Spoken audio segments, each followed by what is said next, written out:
and I'm the director. So before we begin, I have a few announcements. First, make sure all of your noise-making materials have been turned off and put away. Second, I would appreciate if you would look at the audience feedback forms that I have left out in the hallway, either during intermission or after the show. There's also an option to email responses if you would prefer. Also tonight, for tonight only, after the performance, we will be having a talk-back session with the cast and crew and two guests from the AU community, Amanda Swanson and Yenjo Simpson. And finally, Titus Andronicus involves the discussion and representation of intense themes of violence and prejudice, including racism, sexism, misogyny, cannibalism, murder, sexual assault, and rape. If at any point you feel the need to leave the theater, please use either of your nearest exits.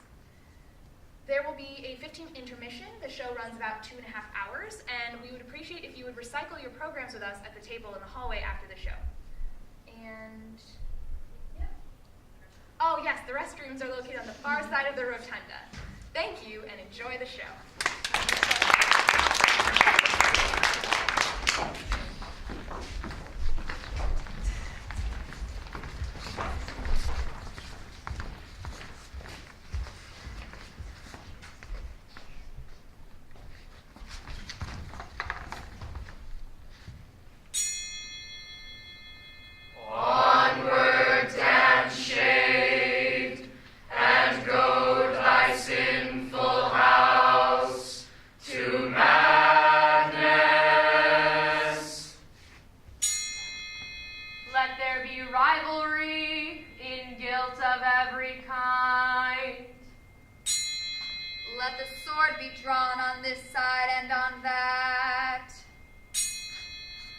Let their passions know no bounds, no shame.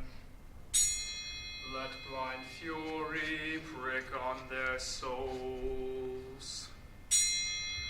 Heartless be parents' rage, and to children's children let the long trail of sin lead down. Let time be given to none to hate old sins. Ever let new arise, many in one, and let crime, even midst its punishment, increase.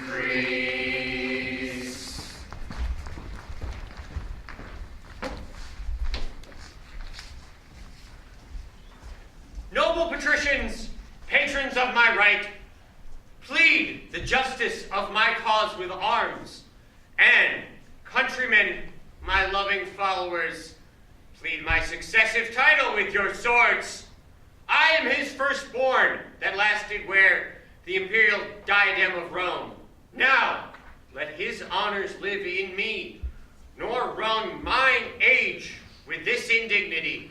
Romans, friends, favorers, followers of my right, if ever Bassianus, Caesar's son, were gracious in the eyes of royal Rome, then keep this passage to the capital.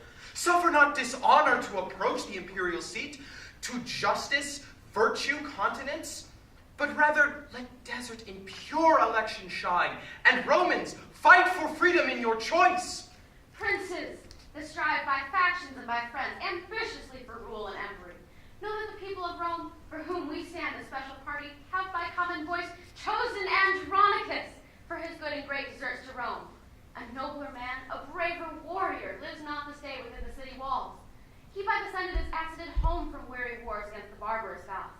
That with his sons a terror to our foes, hath yoked a nation strong, trained up in arms. 10 years are spent since he first undertook this cause of Rome, and chastised with arms our enemy's pride. 5 times he hath returned bleeding to Rome, bearing his valiant sons in urns from the field. And now, at last, returns the glorious Andronicus to Rome. Renowned Titus, flourishing in arms. Let us entreat him by honor, of whom worthily you would have now succeed. And in the capital and senate's right, whom you pretend to honor and adore, withdraw you here and abate your strength. Dismiss your followers, as his suitors should, plead your deserts in peace and humbleness.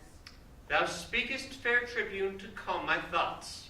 Marca Andronica, so I do ally in thy uprightness and integrity, and so love thee and thine, thy noble brother Titus and his sons, and of course, she to whom my thoughts are humbled all, gracious Lavinia, Rome's rich ornament, that I thus dismiss my loving friends, and to my fortune and the people's favor commit my cause in balance to be weighed.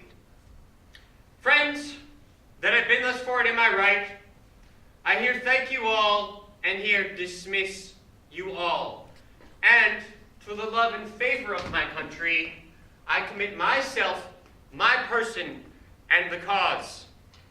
Rome, be as just and gracious unto me as I am kind and confident unto thee. Open the gates, and let me in.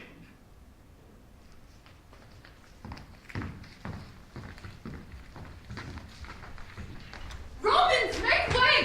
The good Andronicus, patron of virtue, Rome's best champion, successful in the battles which he fights with honor and with fortune, is returned, from where he circumscribed with his sword and brought to yoke the enemies of Rome.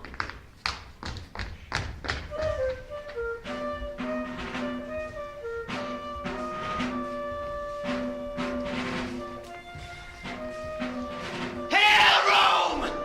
Victorious in thy mourning weeds. Stand gracious to the rights that we intend.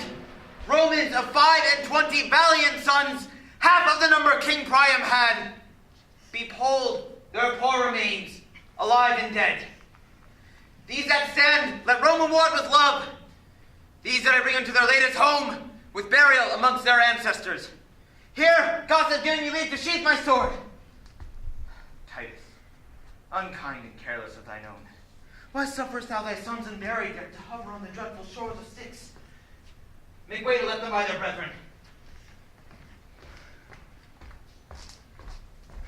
There, greet in silence as the dead are wont, and sleep in peace, slain in your country's wars.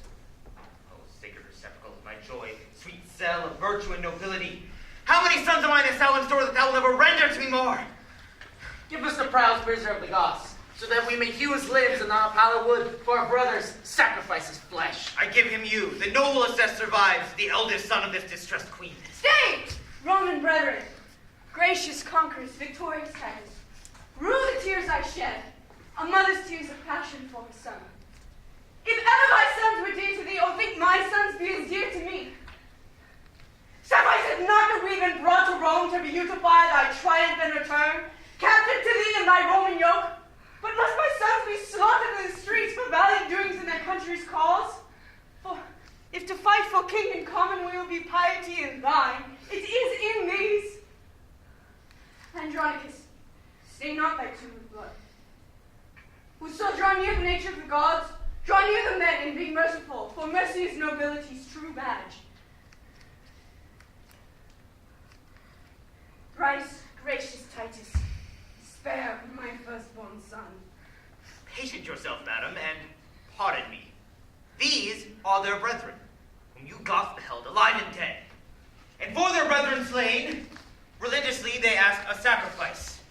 To this, your son is marked, and die he must to appease their groaning shadows that are gone. Away with him! Make a fire straight, and with our swords on this pile of wood, we shall sacrifice his flesh.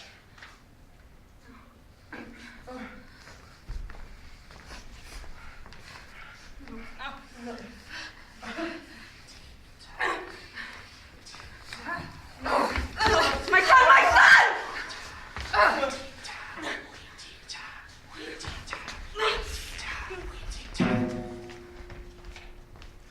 Let the wavering fortune of a home of violence, midst changing kings, totter to its fall.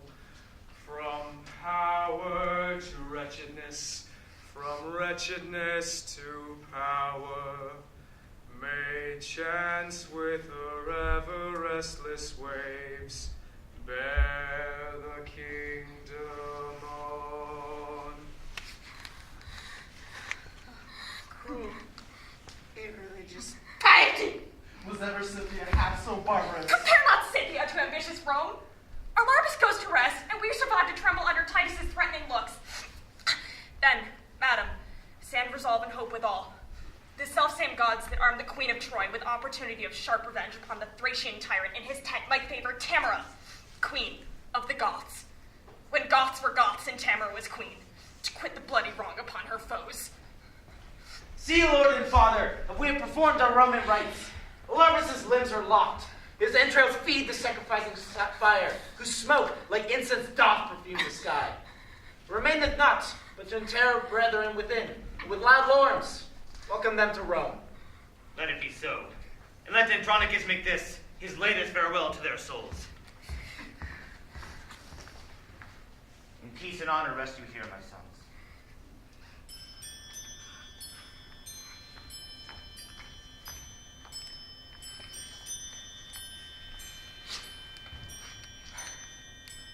In peace and honor live Lord Titus long. My noble lord and father live in fame. Lo, at this tomb my tributary tears I render for my brethren's obsequies. And at thy feet I kneel, with tears of joy shed on the earth for thy return to Rome. Oh, bless me with thy victorious hand, whose fortunes Rome's best citizens applaud. Oh, kind Rome, thou hast lovingly reserved the cordial of thine age to glad mine heart. Lavinia, live, outlive thy father's days in fame's eternal date for virtue's praise.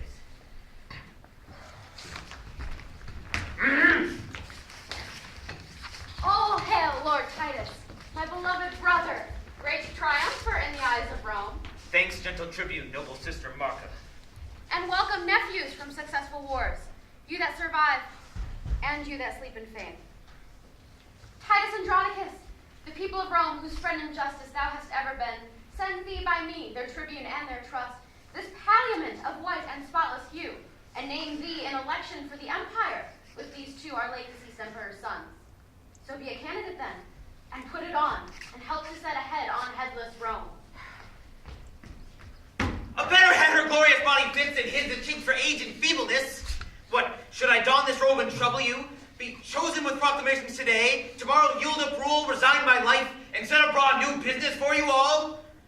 Rome, I have been thy soldier 40 years, and have led this country strength successfully, and have buried 21 valiant sons, knighted in field, slain manfully in arms, in right and service of their noble country. Give me a staff of honor for mine age, but not a scepter to control the world. Upright he held it, Lord, that held it last. Titus, thou shalt obtain and ask the empery. What, proud and ambitious tribune, canst thou tell? Patience, Prince Saturninus. Oh, Romans, do me right! Patricians, draw your swords and sheathe them not, till Saturninus be crowned Rome's emperor. Oh, would thou wert shipped to hell, Andronicus, rather than rob me of the people's love? Proud Saturnine, interpreter for the good that noble-minded Titus means to thee. Content thee, Prince. I will restore to thee the people's hearts and wean them from themselves. Andronicus, I do not flatter thee, but rather honor thee, and will do till I die. By my faction, if thou strengthest with my friends, I will most thankful be. And thanks to men of noble minds, is honorable need. People of Rome and people's tribunes here, I ask your voices and your suffrages. Will you bestow them friendly on Andronicus? Aye. Tribunes, I thank you, and this suit I make, that you create your emperor's eldest son, Lord Saturnine, whose virtues will, I hope, reflect on Rome as Titans raise on earth, and ripen justice in this commonweal. And if you will elect by my advice, crown him and say, long live our emperor! Long live our emperor! Thanks, noble Titus, for favors done to us on this our election day. I will with deeds requite thy gentleness. And for an onset, to advance thy name and honorable family, Lavinia shall I make my empress, mistress of Rome, mistress of my heart. Tell me, Andronicus, doth this motion please thee? It doth, my worthy lord, and in this match I hold me highly honored of your grace. And here in sight of Rome to Saturnine do I consecrate my sword, my chariot, and my prisoners, presents well worthy Rome's imperial lord. Receive them then, the tribute that I owe. Oh, thanks, noble Titus, father of my life, for these incomparable gifts. Romans, if I ever forget the least of these unspeakable deserts, forget your fealty to me. Now, madam, are you prisoner to an emperor for whom your honor and your state will use you nobly and your followers? A goodly lady, of the hue that I would choose were I to choose anew. Oh, clear up, fair queen, that cloudy countenance. The chance of war hath wrought this change of cheer. Do not let discomfort dismiss all your hopes, madam. He comforts you to make you greater than Queen of Goths. Tell me, Lavinia, doth this motion not displease thee? Not I, my lord, sith true courtesy warrants these words and princely nobility. Thanks, sweet Lavinia. Lords, accompany. Ransomless, we set our prisoners free. Proclaim our honors with trump and drum. My lord, by your leave, this maid is mine. How, sir? Are you in earnest then, my lord? I, Lord Titus, resolved withal to do this my reason and my right. To each his own is our Roman justice. This prince in justice seeketh but his own. And he will and shall Lucius lives. Oh? Traitors, away! Where is the Emperor's guard? Treason, my lord. Lavinia is surprised. Surprised? By whom? By he that justly made bears betrothed from all the world away. Brothers, help to convey her hence away, and with my sword I'll keep this door safe. Follow, my lord. I'll soon bring her back. My lord, you pass not here. What, villain boy? Bars me my way in Rome? Help! Lucius! Help!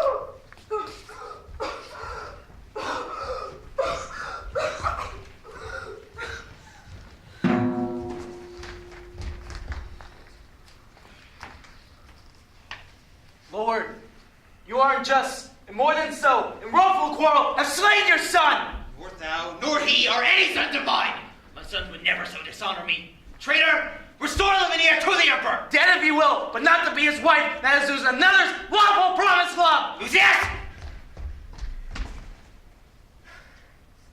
No, Titus, no. The Emperor needs her not, nor her, nor thee, nor any of thy stock. What? Were you and all of your sons confederates thus to dishonor me? Was there none else to make a stale in Rome but Saturnine? Full well, Andronicus, this goes without proud brag of thine that saidst I begged the empire at thy hands. Monstrous! What reproachful words are these? But, Goths, give that changing peace to him that flourished for her with his sword. A valiant son-in-law thou shalt enjoy, one fit to bandy with thy lawless sons, to ruffle in the commonwealth of Rome. These words are razors to my wounded heart.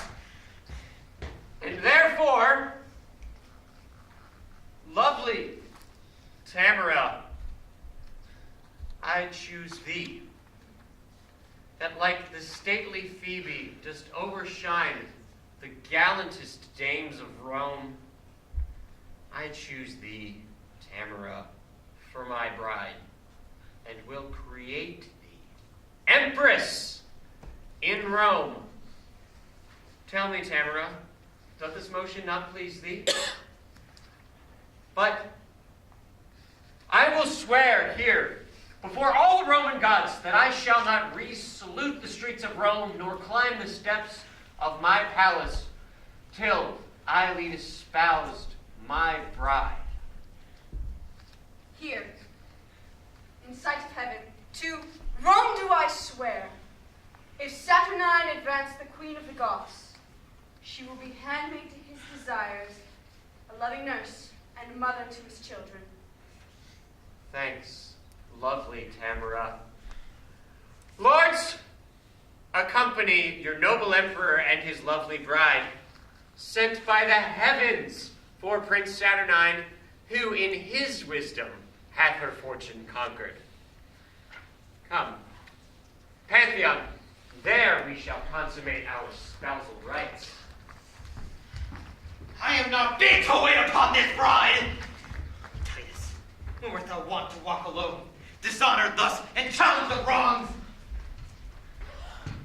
Oh, Titus, see what thou hast done. In a bad quarrel slain a virtuous son. No, foolish of you, no! Nor thou, nor these, confederates in the deed, would ever so dishonor all our family. Unworthy sister, and unworthy sons! Let's give Mutius burial now, as becomes. Let's give Mutius burial with our brethren. Traitors, away! He rests not in this tomb. This monument 500 years has stood, which I have sumptuously re-edified. None but soldiers and Rome servitors repose here in fame, none basely slain in brawls. Bury him where you can. He rests not in this tomb. My lord, this is impiety in you. Mutius' deeds do plead for him. He must be buried with his brethren. And shall. Or him we shall accompany. And shall! What villain was it that spake that word? He that would vouch at any place but here. What? Would you bury him in my despite? No, my lord, but entreat of thee to pardon Mutius and to bury him. Marca, even thou hast struck upon my crest, and with these boys, mine honor thou hast wounded. My foes I do repute you every one, so trouble me no more, and get you gone! He is not with himself, let us withdraw. Not I, till Mutius' bones be buried. Brother, for in that name doth nature plead. Father, and in that name doth nature speak. Speak thou no more, if all the rest will speed. Renown, Titus, more than half my soul. Dear father, soul and substance of us all. Suffer thy sister Marca to inter, her nephew here in virtue's nest, who died in honor and Lavinia's cause. Thou art a Roman, be not barbarous. Let not Mutius, who was thy joy, be barred his entrance here. Rise, Marco, rise. The dismalest days is that ere I saw that I should be dishonored by my sons in Rome. Well, bury him. Bury me the next. My lord, to step out of these dreary dumps, how comes it that the subtle Queen of Goths is thus a son advanced in Rome? No, not Marca, but I know it is. Whether by device or no, the heavens can tell. Is she not then beholding the man who brought her from this high good turn so far? Yes, and will nobly him remunerate.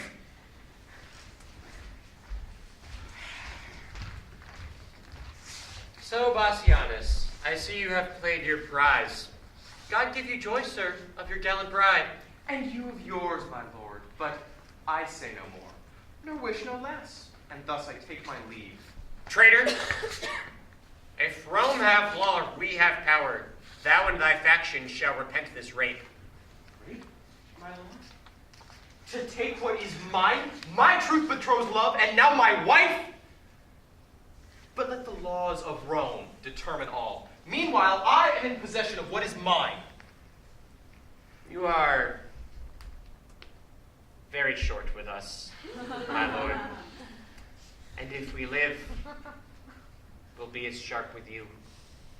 What I have done, as well I may, answer I shall, and will do with my life. Only this much I give your grace to know, by all the duties owed to me by Rome, this noble gentleman, Lord Titus here, is in honor and opinion wronged, that in his rescue of Lavinia, by his own hand did slay his youngest son, highly moved to wrath, and in zeal to thee, to be controlled in that which he frankly gave. Receive him, then, Saturnine, to favor.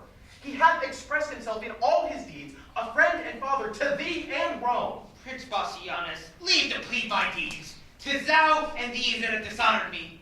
Rome and the righteous heavens be my judge how I have loved and honored Saturnine. My worthy lord, if ever Tamora stood gracious in those princely eyes of thine, then hear me speak indifferently to all, and at my suit, sweet, pardon what is past. What, be dishonored openly and put up without revenge? Not so, my lord. The gods of Rome forfend that I should be author to dishonor you. But upon mine honor dare I undertake for good Lord Titus's innocence and all. His fury not dissembled speaks his grief. then my suit look graciously on him, and do not lose so dear a friend to vain suppose, nor with sour looks afflict his gentle heart. Be won at last, dissemble all thy griefs and discontents. You are but newly planted on your throne, and if the people, and patricians too, should a just survey, take Titus's part, and so supplant you for ingratitude, which Rome reputes to be a most heinous sin. Yield to entreats, and then let me alone. I'll find a day to massacre them all, to raise that faction and that family, the cruel father and traitor sons to whom I sue for my dear son's life, and to make them know what it is to have a queen kneel in the streets and to beg for grace in vain. Come, sweet Emperor, come, Andronicus! Take up this good old man and cheer the heart that dies in the tempest of thy angry frown. Come, Andronicus, thy empress hath prevailed. I thank you, and her, my lord. These words, these looks, infuse new life in me. Titus, I am now incorporate in Rome, a Roman now adopted happily, and must advise the emperor for his good. This day all quarrels die, Andronicus. And let it be mine honor, good my lord, to have reconciled your friends and you. And for you, Prince Bassianus, I have passed my word and promise on to the emperor that you will be more mild and tractable. And so fear not, my lords, and you, Lavinia. By my advice, ask pardon of his majesty. We do, and vow to heaven and to his highness that what we do as mildly as we might, to protect our sister's honor and our own. On mine honor, here I do protest. Away and talk not. Trouble us no more. Nay, nay, sweet emperor, we must all be friends. The tribune and her nephews ask for grace. I will not be denied. Sweetheart, look back. Marca, for thy sake and that of thy brother here, I do remit these young men's heinous faults. Lavinia, though you left me like a churl, I found a friend. Come, if the emperor's court can feast 2 brides, you shall be our guest, and your friends. Come, this day shall be a love day, Tamora. Tomorrow, and it please your majesty to hunt the panther and the hart with us. With horn and hound will give your grace good day. Be it so, and gramercy too.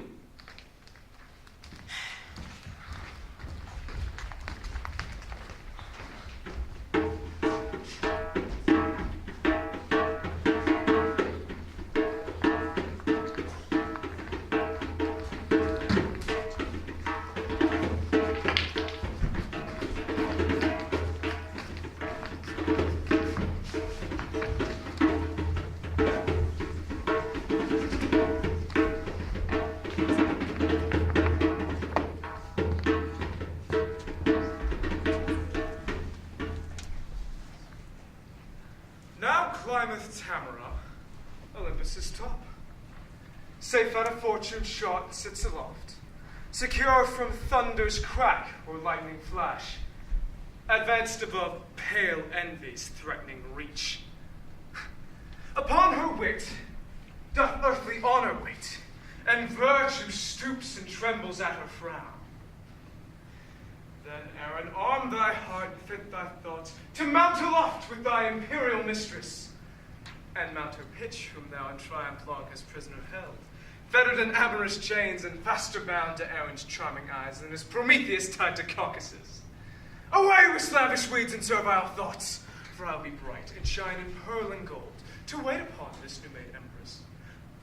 To wait, said I. To wanton with this queen, this goddess, this Semiramis, this nymph, this siren that will charm Rome's Saturnine and see his shipwreck and his commonweal. What storm is this? Chiron, thy years walk wit, by which one's edge, and matters too true where I embrace the day. For aught thou knowest, affected thee. 'Tis not the difference between a year or two makes me less gracious or thee more fortunate. I am as fit and able as thou to serve and deserve my mistress's love. and upon thee my sword shall approve, and plead my passions for Lavinia's love. These lovers not keep the peace. Why, boy, although her mother, unadvised, gave you a dancing rapier by your side, are you so desperate Rome to threat your friends? Go to, and have your laugh glue within your sheath so you know better how to handle it. Meanwhile, sir, with the little skill I have, full well shalt thou perceive how much I quite grow ye so brave? Why, how now, lords? And so near the emperor's palace dare you draw and maintain such a quarrel openly? For well I wot the ground of all this grudge. I would not for 1,000,000 of gold, the cause of which were known to them at most concerns. Nor would much more your noble mother be so dishonored in the court of Rome. For shame, put up. Not I, till I've sheathed my rapier in his bosom, and withal thrust these reproachful speeches down his throat, which have breathed in my dishonor here. For that I'm prepared and full resolved. Foul-spoken coward that thunderest with thy tongue, and with thy weapon nothing darest perform. Away, I say! Now by the gods that warlike Goths adore, this petty brabble will undo us all. Why, lords, think you not how dangerous it is to jet upon a prince's right? What? Is Lavinia so loose, or Bassianus so degenerate, that for her love such quarrels may be maintained, without controlment, justice, or revenge? Young lords, beware! And should the empress hear this discord's ground, the music would not please. I care not, I. Knew she in all the world. I love Lavinia more than all the world.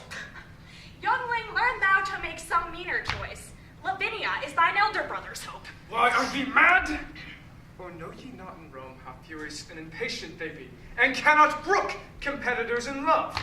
Young lord, you do but plot your death by this device. Aaron, 1,000 deaths would I propose to achieve her whom I love. To achieve her! How? Why thinkst thou it so strange? She's a woman, therefore may be wooed. She's a woman, therefore may be won. She's Lavinia, therefore must be loved. The Bassianus be the emperor's brother, better than he ever engulfed his badge. As good as Saturninus may. Then why should he despair that knows to court it with words, fair looks, and liberality? What? Hast thou not full often struck a doe, and borne her cleanly by the keeper's nose? Why, then it seems some certain snatcher so would serve the turn. I so the turn were served. Aaron, thou hast hit it. But you had hit it too. Then should not we be tired with this ado? Hark ye. And are you such fools to swear for this? Would it offend you that both should speak? Faith, not me. Nor me, so I were one. For shame, be friends, and join for that you jar. 'Tis policy and stratagem must do that you effect, and so must you resolve that which you cannot as you would achieve, you must perforce accomplish as you may. Think this of me. Lucretia was not more chaste than this Lavinia, Bassianus' love. A speedier course than lingering languishment must we pursue, and I have found the path. My lords, a solemn hunting is at hand. There will be the lovely Roman ladies' troop. The forest walks are wide and spacious, and fitted by kind for rape and villainy. Single you thither then this dainty doe, and strike her home by force, if not by words. This way or not at all stand you in hope. Come, our empress with her sacred wit to villainy and vengeance consecrate will be acquainted with all that we intend. The emperor's court is like the house of fame, the palace full of tongues of eyes and ears. The forest is ruthless, dreadful, deaf, and dull. There speak and strike, brave boys, and take your turns. There serve your lust shadowed from heaven's eyes, and revel in Lavinia's treasury.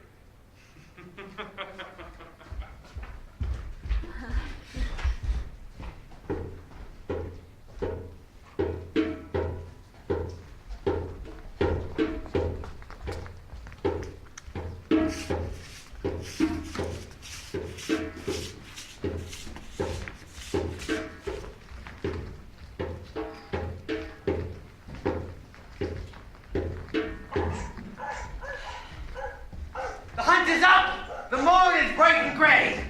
The fields are fragrant and the woods are green. Uncouple here and let us make obey. And wake the emperor and his lovely bride, and arouse the prince, and ring a hunter's peal, so that all the court may echo with the noise. Sons, let it be your charge, as it is ours, to attend the emperor's person carefully. I have been troubled in my sleep this night, but dawning day new comfort hath inspired. Many good morrows, your majesty. Madam, you and any of this good. I promise to grace a hunter's peal. And you have rung it lustily, my lord. Somewhat too early for the new married ladies? Lavinia, what say you? I say no. I have been broad awake for 2 hours and more. Well, come on, then. Come, madam. Now I shall show you some of our Roman hunting. I have dogs, my lord. Veraza the proudest panther in the chase and climb the highest promontory top. And I have a horse that follows the game like a swallow over the plain.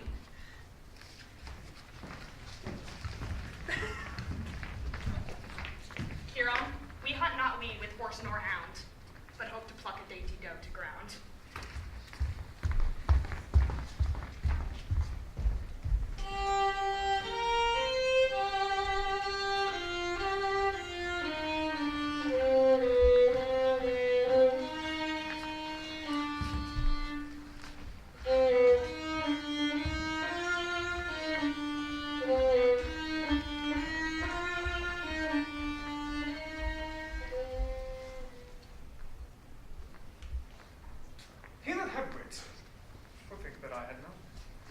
So much gold under a tree and never after to inherit it. But him that thinks that we so abjectly know, this gold must coin a stratagem which, cunningly effected, will beget a very excellent piece of villainy. And so repose, sweet gold, for their unrest, and take their alms from the empress's chest. My lovely Aaron, wherefore look'st thou sad when everything doth make a gleeful boast? The birds chant melody on every bush. The snake lies rolled in the cheerful sun.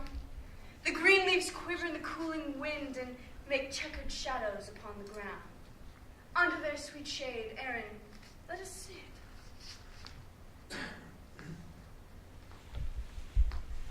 And whilst the babbling echo mocks the hounds, replying shrilly to the well-tuned horns as if a double hunt were heard at once, let us sit and mark their yelping noise. And after conflicts, as was supposed, the wandering prince and Dido once enjoyed, when by happy storm they were surprised and curtained in a council-keeping cave, we may, each wreathed in the other's arms, our pastimes done, possess a golden slumber, whilst hounds and horns and sweet melodious birds, the unto us is a nurse's sung a lullaby to lull her babe asleep. Madam, though Venus govern your desires, Saturn is dominator over mine. What signifies my deadly standing eye? My cloudy melancholy, my silence, my fleece of woolly hair that now uncurls, even as an adder when she doth unroll to do some fatal execution? These are no venereal signs. Vengeance is in my heart, death in my hand, blood and revenge are hammering in my head. Ah, Tamora, empress of my soul, which never hopes for more heaven than rests in thee. This is the day of doom for Bassianus. His Philomel must lose her tongue today. Thy sons make pillage of her chastity and wash their hands in Bassianus's blood. Seest thou this letter? Take it up, I pray thee, and give to the king this fatal plotted scroll. Now question me no more, we are spies. And the parcel of who which dreads underneath their lives' destruction. My sweet, sweeter to me than life. The war, noble empress, Bassianus comes. Be crossed with him, fetch thy sons from my ankles, whatsoever they be.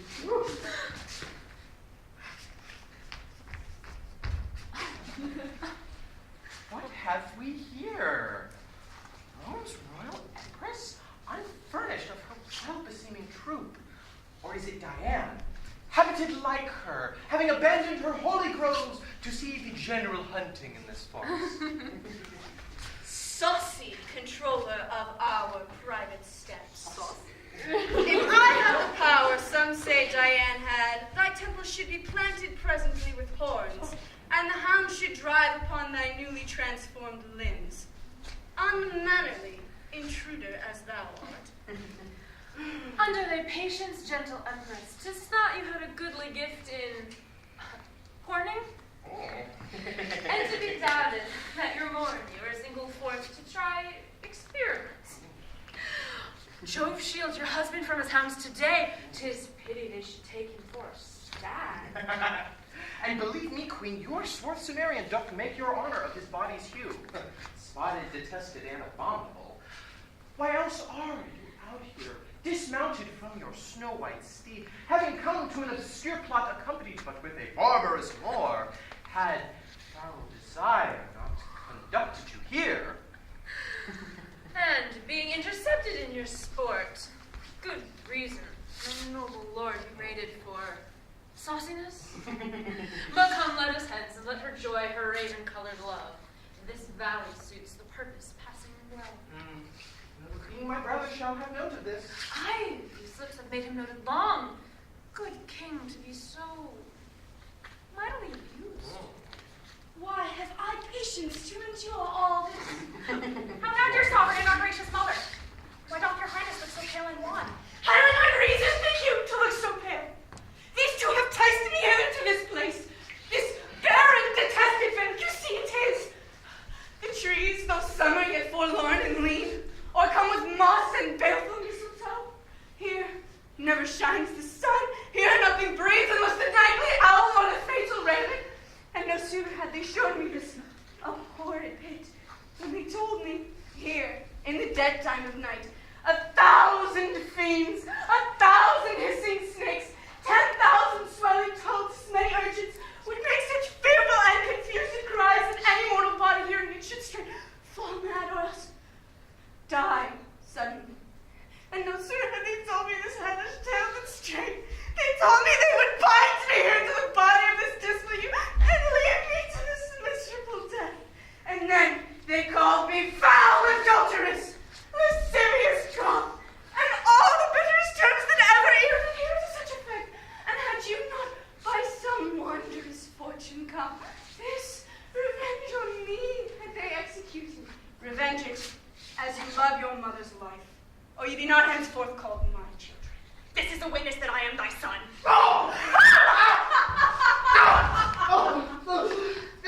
And this for me. No!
We'll enjoy that nice preserved honesty of yours. Oh, Tamora, thou bearest a woman's face! I'm not here to speak. Away with her. Sweet lords, entreat her, hear me but a word. Madam, may it be your glory to see her tears, but be your heart to them as unrelenting flint to drops of rain. When did the tiger's young ones teach the tale? Do not learn her wrath, she taught it thee. The milk thou sucked from her did turn to marble, even at thou teat thou hadst thy tyranny. Yet not all mothers breed sons alike. Do thou entreat her. Show a woman pity. What? Wouldst thou have me prove myself a bastard? 'Tis true. The raven doth not hatch a lark. But I heard it so. Oh, can I find it now? The lion, moved with pity, did endure to have his princely paws pared all away. Some say that ravens foster forlorn children whilst their own birds starved in their nests. Oh, speak to me. Though my heart hurts, say no. Nothing so kind, but something pitiful. I know not what it means. So away with her. Oh, let me teach thee, for my father's sake, that gave thee life when well he might have slain thee. Be not obdurate, open thy deaf ears. Even if you in person had ne'er offended me, yet even for his sake am I pitiless. Remember, boys, your mother poured forth tears in vain to save your brother from sacrifice, but fierce Andronicus was not relented.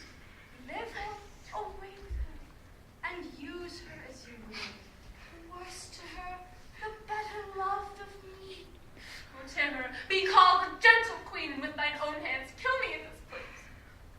For 'tis not life I have been begged so long. Poor I was slain, but when Bassianus died.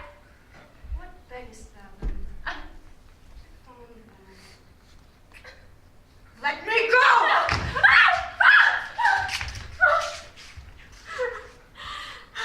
'Tis present death I beg. And one thing more, that womanhood denies me to tell. From their words, that killing loves, And so rob my sweet sons of their fee? Nay, let them satisfy their lust on thee. Away! Thou hast made us here too long. No grace, no womanhood. Oh, beastly creature, the blot and enemy to our general name. Confusion false. Nay then. Now hence to seek my lovely more, and let my sons stroll the flower. Father! Father, please! No, please! Stop your mouth! Ah! Come on, my lords, the better foot before. Straight will I bring you to the loathsome pit where I spied the panther fast asleep. My sight is very dull, whatever it bodes. And mine. I promise you were not for shame. Well, could I leave our sport to sleep? What? What? Art thou fallen? What subtle hole is this? Whose mouth is covered in rude-growing fires, and upon whose leaves are drops of new-shed blood as precious morning dew distilled on flowers? A very fatal place, it seems to me. Speak, brother. Hast thou hurt thee with the fall? Oh, brother, with the most dismalest object hurt that ever I with sight made hard lament. Now fetch the king to find them here, that he thereby may give a likely guess that these were they that made away his brother. Why dost not comfort me and help me out of this unhallowed and blood-stained hole? I am surprised by an uncouth fear. A chilling sweat overruns my trembling joints. My heart suspects more than mine eyes can see. To prove thou hast a true divining heart, Aaron and thou look down into this den and see a fearful sight of blood and death. Aaron is gone. And my true compassionate heart will not permit me once to behold the thing whereat it trembles by surmise. Oh, tell me how it is, for ne'er till now was I a child to fear I know not what. Lord Bassianus lies and brood here, all in a heap like to a slaughtered lamb in this dark, detested, blood-drinking pit. If it be dark, how dost thou know 'tis he? On his bloody finger he doth wear a precious ring, lightens all the whole, like a taper in some monument doth shine upon the dead man's earthy cheeks and show the ragged entrails of the pit. Oh, brother, help me with thy fainting hand, if fear has made thee faint as me it hath, out of this fell-devouring receptacle. Reach me thy hand that I may help thee out, or, wanting strength to do thee much good, be plucked into this swallowing pit. Poor Bassianus' grave. I have not the strength to pluck thee out. Nor I no strength to climb without thy help. Thy hand once more. I shall not loose again till thou art here aloft, or I below. Ah, thou canst not come to me. Along with me. I come to thee. I'll see what hope is here, and is it now that is lately leaped into this gaping hollow of the earth? Unhappy sons of old Andronicus, brought here in a most unlucky hour to find my brother, Bassianus, dead. My brother dead? I know thou dost but jest. I saw him not an hour ago on the north side of this pleasant chase with his lady. We know not where you left him all alive, but out, alas, here have we found him dead. Where is my lord the king? Here, Tamora, though killed with killing grief. Where is thy brother, Bassianus? Now to the bottom dost thou search my wound. My brother lies here murdered. Then, all too late, I bring this fatal hit, the complot to this timeless tragedy, and wonder greatly that men's face can fold in pleasing smiles such murderous tyranny. Sweet huntsman, if we miss to meet him, Bassianus 'tis we mean, there thou shalt dig a grave for him, and for thy reward, look among the nettles of the elder tree that dost overshade this self-same pit where we decreed to bury Bassianus. Do this for us, and purchase us thy lasting friends. Oh, Tamora, was ever heard the like? This the pit, and this the elder tree. Look, sirs, if you could find out the huntsman that should have here murdered Bassianus. My lord, here is the bag of gold. 2 of thy whelps, fell curs of bloody kind, have here bereft my brother of his life. Go, drag them from the pit unto the prison. There we shall devise some never heard of torturing pain for them. High Emperor, upon my feeble knee, I beg this boon with tears not lightly shed. That this fell fault on my accursed sons. Accursed if the fault be proved. If it be proved, it is apparent. Tamora, who found this letter? Andronicus himself did take it out. I did, my lord, yet let me be their bail. For by my father's reverend tomb, I vow they shall be ready at your highness's will to answer their discretion with their lives. Thou shalt not bail them. See, thou follow me. Let them not speak. For by my soul, were there worse end than death, that end upon them should be executed. Titus, I will entreat the king. Fear not your sons. They will do well enough.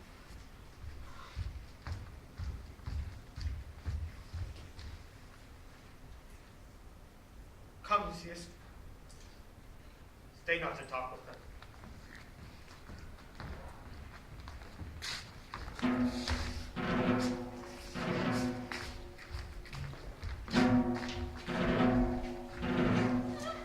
So now go tell, and if thou hast with me, when was I come by tongue and ravish thee? Right down thy mind. Be right on me now. And if thy self so love thee, play the strike. See how with signs and tokens she can scrounge. Go home. Call for some water. Wash thy hands. She hath no tongue to call, nor hands to wash, and so let's leave her to silent walks. And for my case, I should go hang myself. If thou hast hands to help thee knit the cord.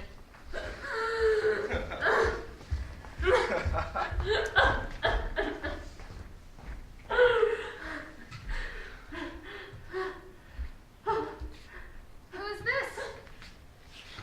Oh, my niece that flies away so fast, causing a word. Where is her husband? If I do dream, would all my wealth would wake me? Oh, if I do wake some slumber, straight me down that I may slumber in eternal sleep. Sweet gentle niece, with stern on gentle hands, have locked and hewed and made thy body bear virtue branches. Why dost thou not speak to me?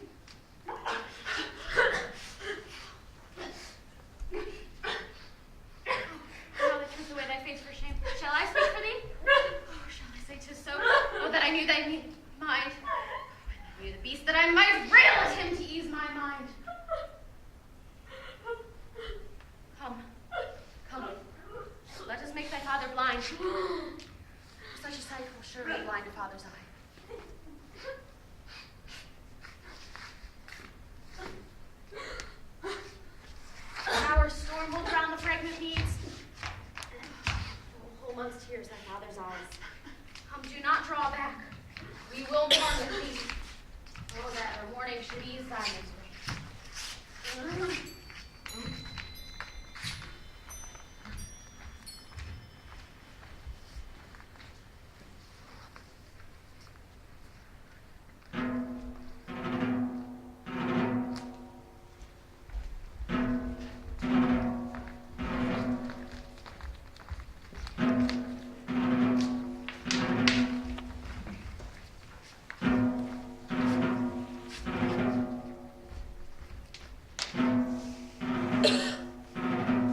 These princes, I write, my heart's deep languor, and my soul's sad tears. Let my tears stand the earth thy appetite. O earth, I will befriend thee more with rain that shall distill from these 2 ancient urns than youthful April shall with all his showers. And keep eternal spring come on thy face, though thou wilt refuse to drink my dear son's blood. Unbind my sons, reverse the doom of death, and let me say they never wept before. My tears are now prevailing orators. Father, you lament in vain. The princes hear you not, no one is by, and you recount your sorrows to the stones. Why, 'tis no matter, man. For if they did hear, they would not mark me. If they did mark, they would not pity me, yet plead I must. Therefore, I tell my sorrows to the stones, for though they cannot answer my distress, yet they are in some sort better than the princes, for that they will not intercept my tale. But wherefore standest thou with thy weapon drawn? To save my brothers both from their deaths, to which the judge has pronounced my everlasting doom of banishment. Why, foolish Lucius, dost thou not perceive that Rome is but a wilderness of tigers, and tigers must prey? Rome affords no prey but me and mine. Therefore, how happy art thou from the devourers who is banished? Who comes with my sister Marca here?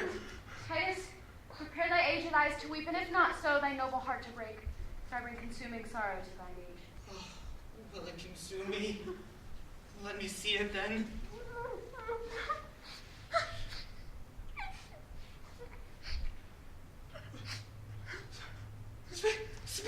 Speak, Lavinia!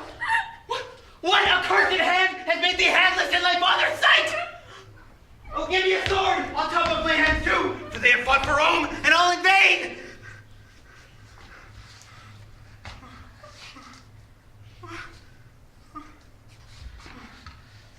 Sweet sister, who hath martyred thee? Speak for her! Who hath done this deed? Well, thus I found her straying in the park, trying to hide herself, as doth the deer that hath received from unrecurring one. It was my dear. And he that wounded her hath killed me more than hurt me more than had he killed me dead. For now, all I stand is one upon a rock, environed in a wilderness of sea. Who marks the waxing tide grow wave by wave, ever expecting when some envious surge will in his brinish bowels swallow him. This way to death my sons are marked. Here stands my other son, a banished man. Oh, hear my sister weeping at my woes. Yeah, that which gives my soul the greatest spurn is dear Lavinia, dearer than my soul. Oh, thy husband is dead. Oh, and for his death thy brothers are condemned and dead by this. Oh, Marca. Ah, son Lucius, look at her. When I did say her husband's name, then fresh tears stood upon her cheeks. Perchance she weeps because they killed her husband. Perchance because she knows them innocent. If they did kill thy husband, then be joyful, for the law has taken revenge on them. Oh, no, they would not do so foul a deed. Witness the sorrow their dear sister makes. Oh, gentle Lavinia, let me near thee. Or shall we cut away our hands like thine? What shall we do? What shall we do? father, cease your tears, for at your grief, you not see how my wretched sister sobs and weeps. Patience. Oh, Marca, I understand all her sons. Had she a tongue to speak, now would she say? Titus Andronicus! My lord the king sends thee this word, that if thou love thy sons, Lucius, Marca, or thyself, old Titus, or any one of you, chop off your hand and send it to the king. He for the same will send thee both thy sons alive, and this shall be the ransom for their fault. Oh, gracious Emperor! Oh, gentle Aaron, did ever raven sing so like a lark? With all my heart, I will send the Emperor my hand. Good Aaron, wilt thou help to chop it off? Stay, father, for that noble hand of thine that sent down so many of Rome's enemies shall not be sent. My hand shall serve the turn. For my youth can better spare the blood than yours, and shall save my brothers both from their deaths. Which of your hands has not reared aloft the bloody battle axe and destruction of the enemy's castle? Oh, none of both are but high desert. My hand has been but idle. Let it serve as ransom for my two nephews from their deaths.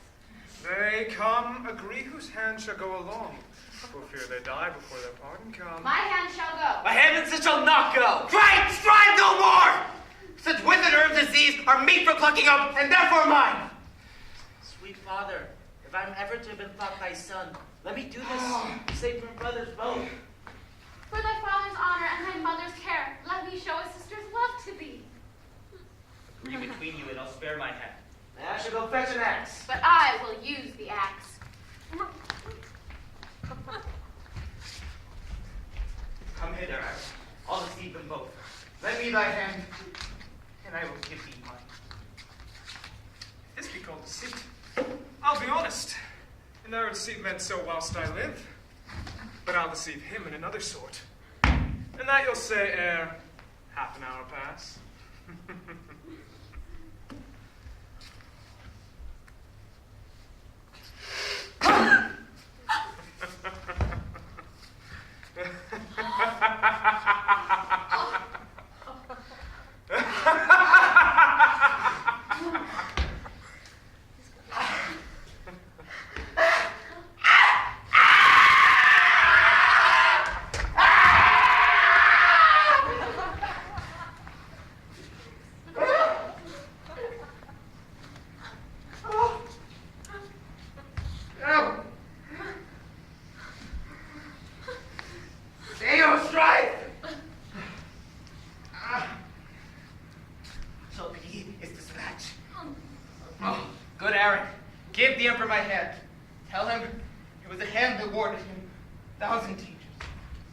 I go, Andronicus, and for thy hand look by and by to have thy sons with thee. Their heads I made. How this villainy doth fat me so with the very thought of it!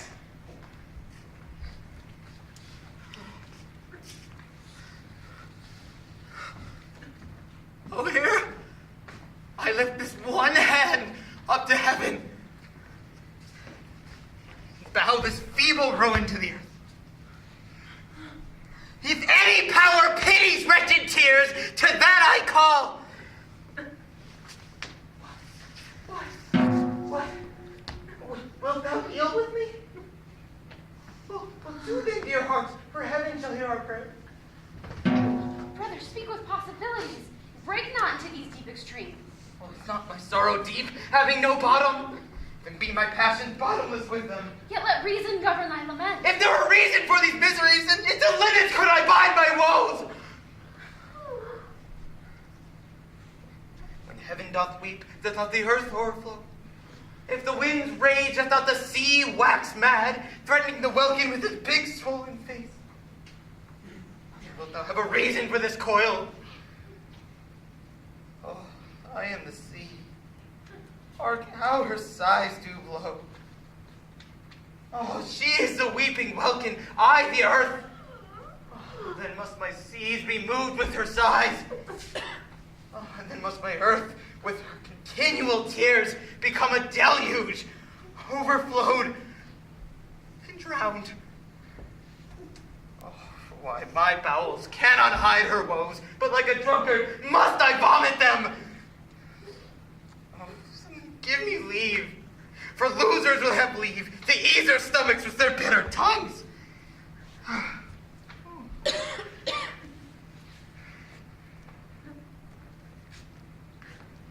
Worthy Andronicus,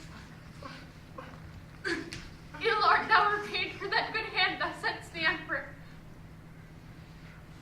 Here's the heads of thy two noble sons, and here's that hand in scorn to be sent back. Thy griefs, their sports, thy resolution mocked, that woe is me to think upon thy woes, more so than the remembrance of my father's death.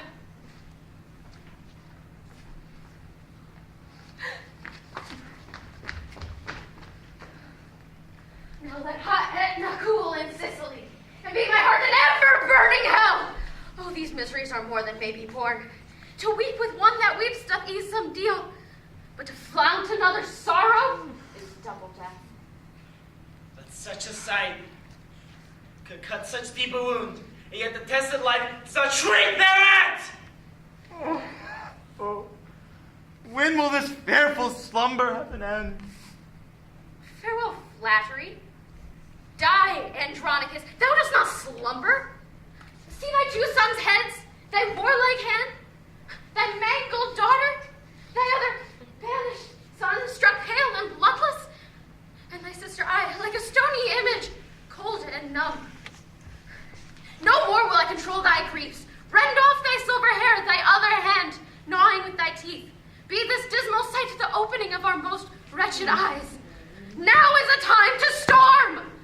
Why art thou still?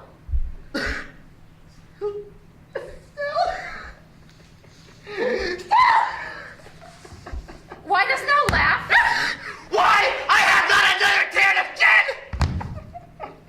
Besides, this sorrow is an enemy, and when you serve upon my watery eyes and make them blind with tributary tears, then which way shall I find revenge's game? Besides, this sorrow is an enemy, and when you serve upon my watery eyes, oh, come, let me see what task I have to do. You heavy people, circle me about so that I may turn me to each one of you and swear unto your souls to right your wrongs. The vow is made. Come, Marca. As for thee, boy, go get thee from my sight. Thou art an exile, and therefore must not stay. Hie thee to the Goths and raise an army there. If you love me, as I think you do, this kiss in part for we have much to do.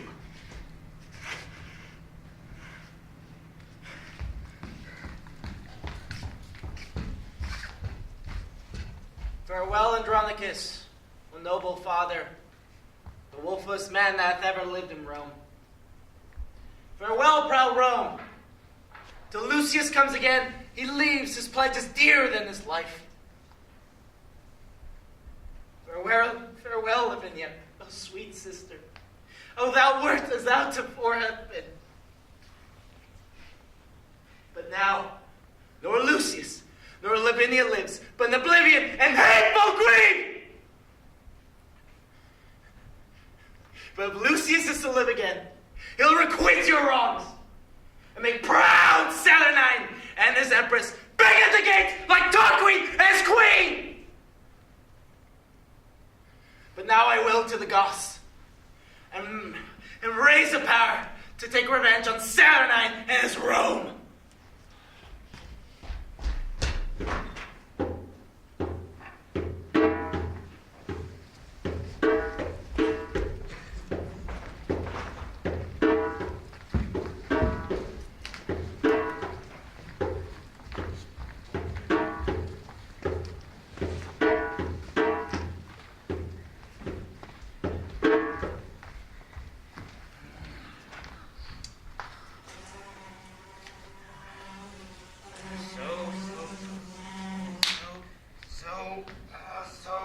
So now sit and look you eat no more than will preserve just so much strength in us as will revenge these bitter woes of ours. Marca, unknit that sorrow wreath knot that niece and I poor creatures want our hands. Oh, this poor right hand of mine left to tyrannize upon my breast, who, when my heart, all mad with misery, beats in this hollow prison of my flesh, then thus I thump it down. Oh, thou map of woe that thus thou talk in signs! When thy poor heart beats with outrageous beatings, thou canst not strike it thus to make it stay. sweet girl, kill it with groans! Fie, brother. Teach her not to lay such violent hands upon her tender life. Oh, how now? Has sorrow made thee dote already? Why, Marca, no one to be mad but I. What violent hands can she lay on her life? Oh, why dost thou urge the name of hands? Oh, and will not the fiend talk of hands, lest you remember still that we have none? Marca did not name the word of hands. Come, let's fall to. Gentle girl, eat this. Oh, I interpret all her martyred signs. She says she drinks no other drink but tears, bruised with her sorrows, meshed upon her cheeks. Oh, speechless complainer, I will learn thy thought. Thou shalt not sigh, nor hold thy stumps to heaven, nor wink, nor nod, nor kneel, nor make a sign. But I of these will rest in alphabet, and by still practice learn to know thy meaning. Grandsire, leave these bitter, deep laments. Make my aunt merry with some pleasing tale. Alas, the tender boy in passion moved doth weep to see his grandsire heaviness. Oh, peace, tender sapling, thou art made of tears. Oh, tears will quickly melt thy life away.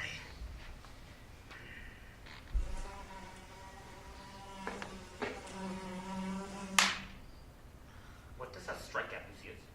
About that I have killed, my lord, a fly. Out on thee, murderer! Thou hast killed my heart. Mine eyes are cloyed with view of tyranny. A deed of death on the innocent becomes on Titus' sister. Get thee gone, I see thou art not for my company. Alas, my lord, I have been killed a fly. But how? And if that fly had a father and mother? Oh, how we would hang his slender gilded wings and buzz lamenting doings in the air. Oh, poor harmless fly, that with his pretty buzzing melody came here to make us merry.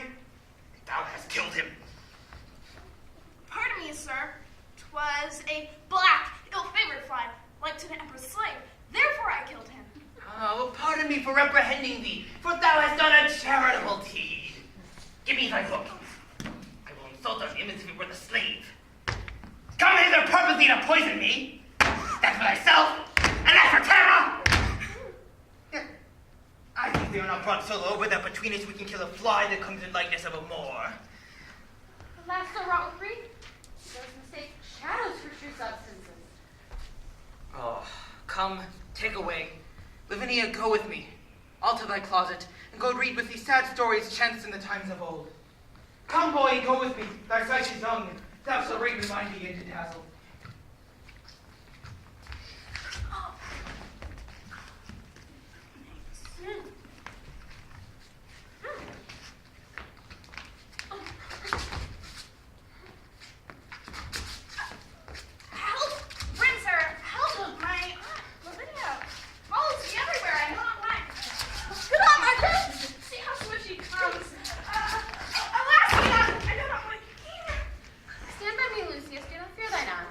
She loves thee, boy, too much to do thee harm. Aye, when my father was in Rome, she did. Canst thou not tell what she means by these signs? Fear her not, Lucius. So what does she mean? I know not, nor can I guess. Unless some fit or frenzy do possess her. For I have heard my grandsire say aloud, extremity of griefs would make men mad. And I have read that Hecuba of Troy ran mad through sorrow. That made me to fear. Although, Marca, I know my noble aunt loves me as dear as ever my mother did. I would not let in fury fret my youth, which made me doubt to throw my books and fly, causeless perhaps. But pardon me, sweet aunt. And, madam, if your aunt's not going to go, I will most willingly attend your ladyship. Lucius, I will. How now, Lavinia? Marca, what means this? Some book there is she desires to see. Is it this girl? Open it, boy. There are deeper read and better skilled. Why does she have her arms in sequence thus? I think she means there were more than one confederate in the fact. Aye, more than one there was, while she heaves them to heaven for revenge. Soft, see how busily she turns the leaves. What would she find? Lavinia, shall I read? Shall I read?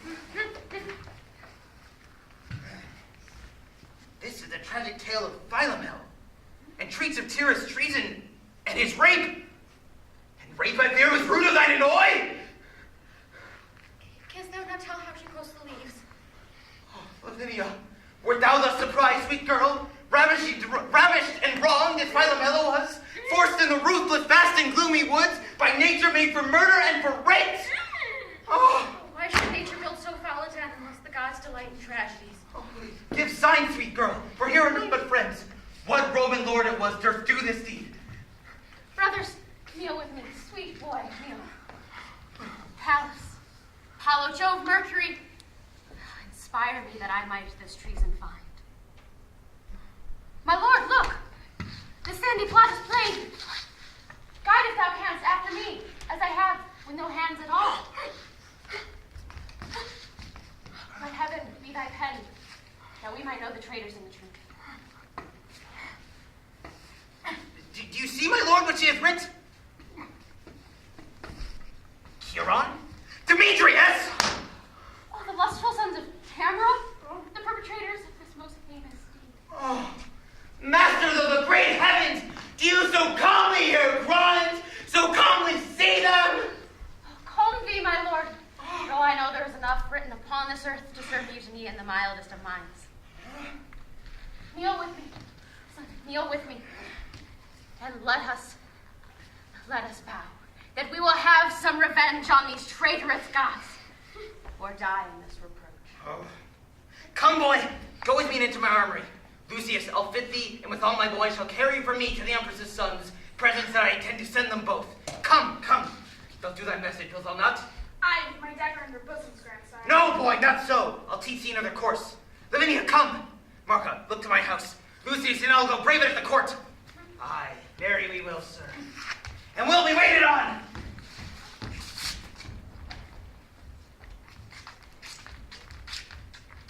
Oh, heaven, can you hear a woman groan and not relent? Not compassion her? Marca, attend him in his ecstasy, that hath more scars on his heart than marks on a foeman's battered shield. But teach him not to just revenge. Revenge, ye heavens, for old Andronicus!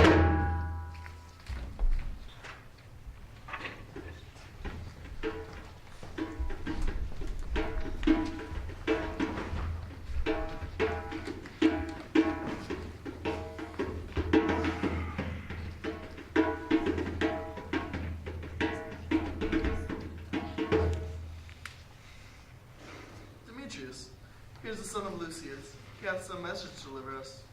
I saw a mad message from his mad grandfather.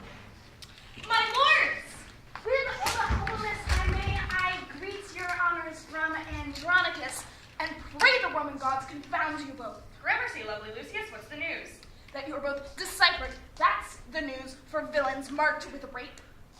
May it please you, my grandsire, well advised, hath sent by me the goodliest weapons of his armory, in order to gratify your honorable youth. The hope of Rome, for so he bid me say, and so I do. And with these gifts present to your lordships, that whatever you have need, you may be armed and appointed well. And so I leave you both like bloody villains. What's here, a scroll? And written round about, let's see. Integer vitae, sceleriske purus, non eget moriaculis nec argu. Huh, 'tis a verse in Horace. I know it well. I read it in Guerra long ago. Aye, just a verse in horse, right you have it. Now what a thing it is to be an ass. Here's no sound jest, the old man hath found their guilt, and sends them weapons wrapped with minds that wound beyond their feeling to the quick.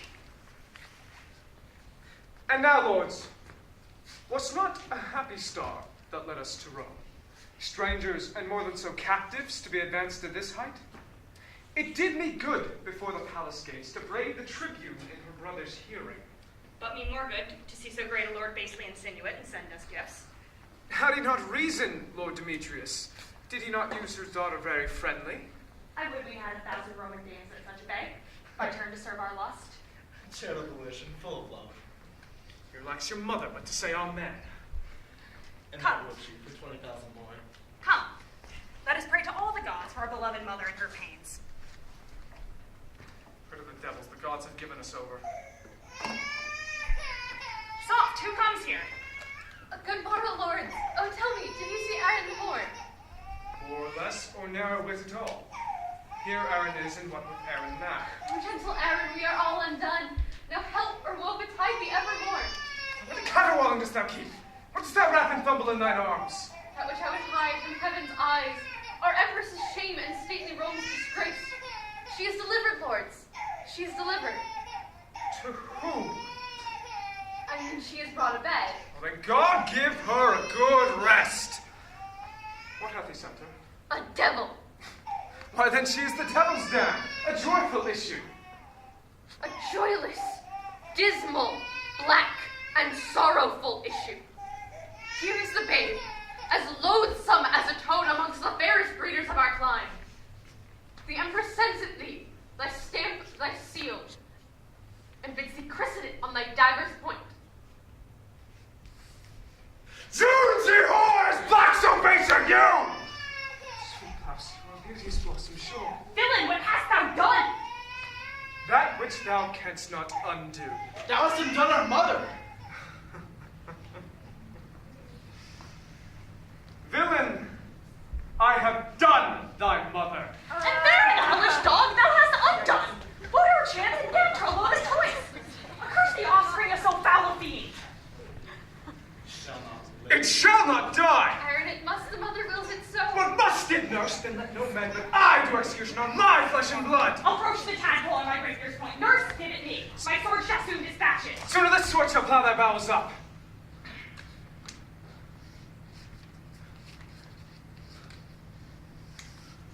Stay, murderous villains. Will you kill your brother? Now, by the burning tapers that shone so brightly when this boy was got, he dies on my scimitar's sharp point that touches my firstborn son and heir. I tell you, younglings, not great Alcides, nor the god of war will snatch this prey from his father's hands. What? Ye sanguine, shallow-hearted boys! Ye white-lined walls, you alehouse-painted signs! Coal black is better than another hue, in that it scorns to bear another hue. For all the water in the ocean cannot turn the swan's black legs to white, though she lave them hourly in the flood. Go to the Empress. Tell her this of me. I am of age to keep mine own. Excuse it how she can. Wilt thou betray thy noble mistress thus? My mistress is my mistress. This, the vigor and picture of my youth. This before all the world do I prefer. This Moger all the world will I keep safe, or some of you shall smoke for it in Rome. By this, our mother is forever shamed. Rome will despise her for this foul escape. The Emperor, in his rage, will do her to death. I blush to think upon this dignity. Why, there's the privilege thy beauty bears. Fie, treacherous you that betrays with blushing the close entacts and counsels of the heart. Here's a lad framed of a different leer. Look how the slave smiles upon the father, as who should say, "Oh, lad, I am thine own." He is your brother, lords, sensibly fed of that self-blood that first gave life to you. And of that womb you imprisoned were, he is enfranchised and come to life. He is your brother, lords, by the sure sign, though my seal be stamped on his face. Aaron, what shall I say unto the Empress? Aaron, advise me what is to be done, and we will all subscribe to that advice. Save thou the child, so we may all be safe. Then sit we down and let us consult. My son and I will have the wind of you. Keep there. Token pleasure of your safety. How many women saw this child with this? Why so brave, lords? When we were in league, I am a lamb. But if you brave the more, the chafed boar, the mountain lioness, the ocean swells not as Aaron's storms. But say again, how many saw the child? Cornelia the midwife and myself, else none other but the delivered Empress. Empress, the midwife, and yourself. Two may keep counsel while the third's away. Go to the Empress. Tell her this, I said.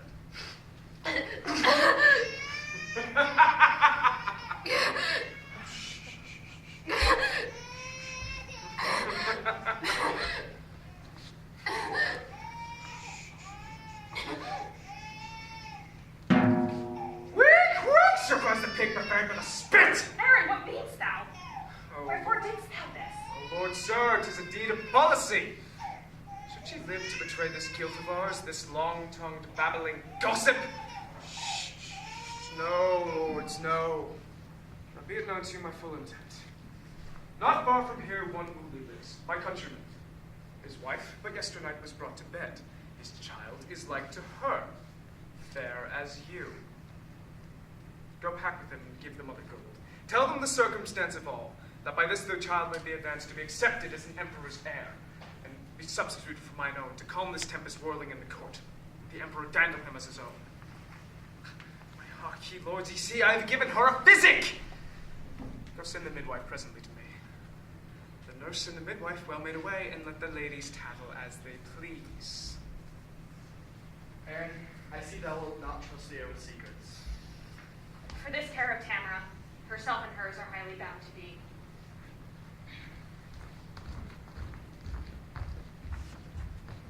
Now to the Goths swift as a swallow flies.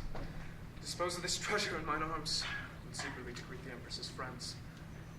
Come on, you thick-lipped slave, I'll bear you hence, for it is you that puts us all to our shifts. I'll make you feed on roots and berries, and feed on curds and whey, and suck the goat. I'll make you cabin in a cave, and I'll bring you up to be a warrior and a commander camp.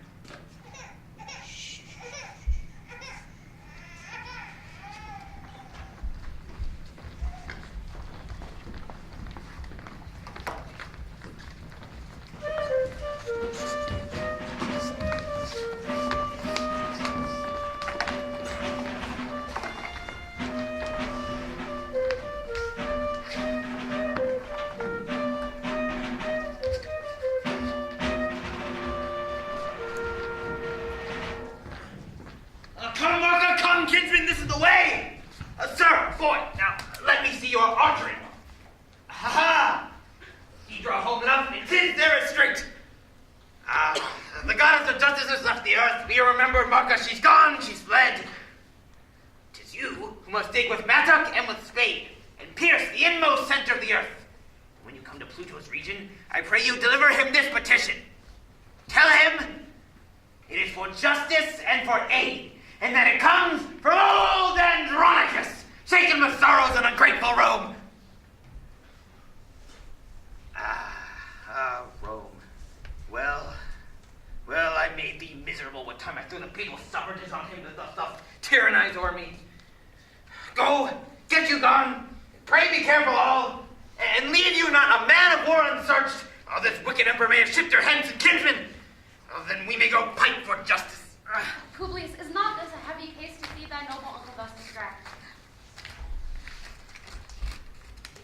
Therefore, Marca, it highly concerns us by day and by night to care for him as we may, and to humor him kindly, till time may beget some careful remedy.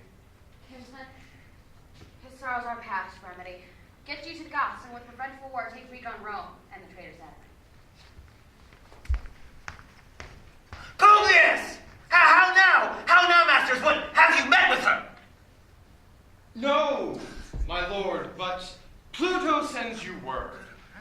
If you shall have revenge from hell, you shall, for justice being so employed by Jove in heaven or otherwise, so that perforce you must needs stay a time. He doth me wrong to feed me with delays. Marca, we are but shrubs, no cedars we, no big-boned men of the Cyclops size, but metal, Marca, steel to the very back, yet rung with wrongs more than our backs can bear. And since there's no justice in earth nor hell, we must solicit heaven and move the gods. Come, Marca, thou art a good archer. Come. What a time. Ad Jovem, that's for you here.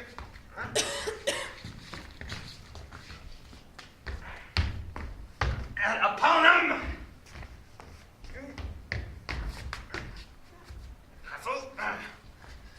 And Martum, that's for myself. To Saturn, Publius, not to Saturnine. You were as good to shoot against them.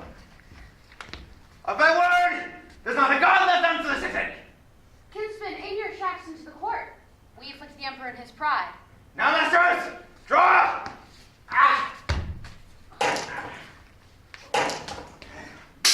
My lord, I aim a mile beyond the moon. Your letter is with Jupiter.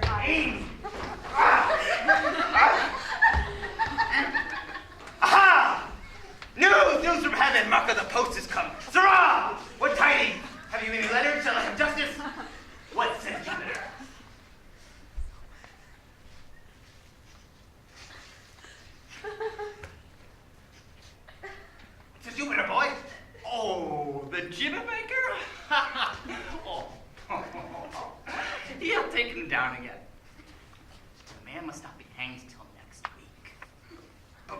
is Jupiter, I ask me? Oh, Jupiter? I know not him, sir. I never drank with him in all my life. Why, villain, art thou not the carrier? I, sir. My pigeon. What? Villain, dost thou not come from heaven? Heaven? Nay, sir. I'm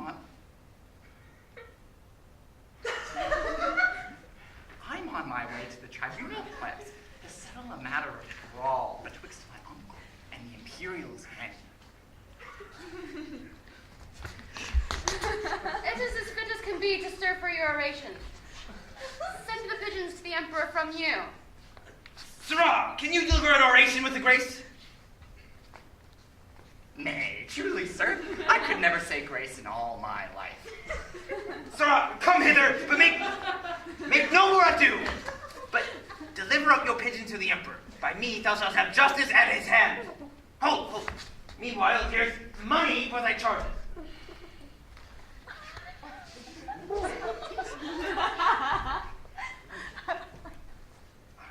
Give me the letter.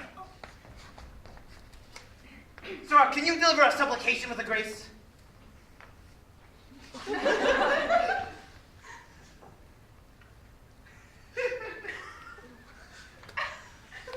Aye, sir.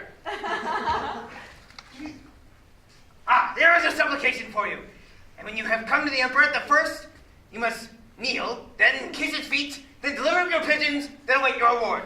I'll be at hand, so you do it bravely. I warrant you, sir. Let me alone. Sir. Hast thou a knife? Hast thou a knife? Come, let me see it.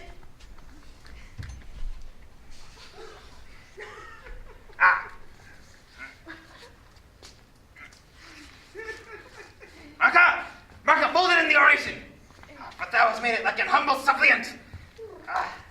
And when thou hast given it the Emperor, knock at my door and tell me what he says. I'll be with you, sir. I will. Come, Marca, let us go. Publius, Lucius, come.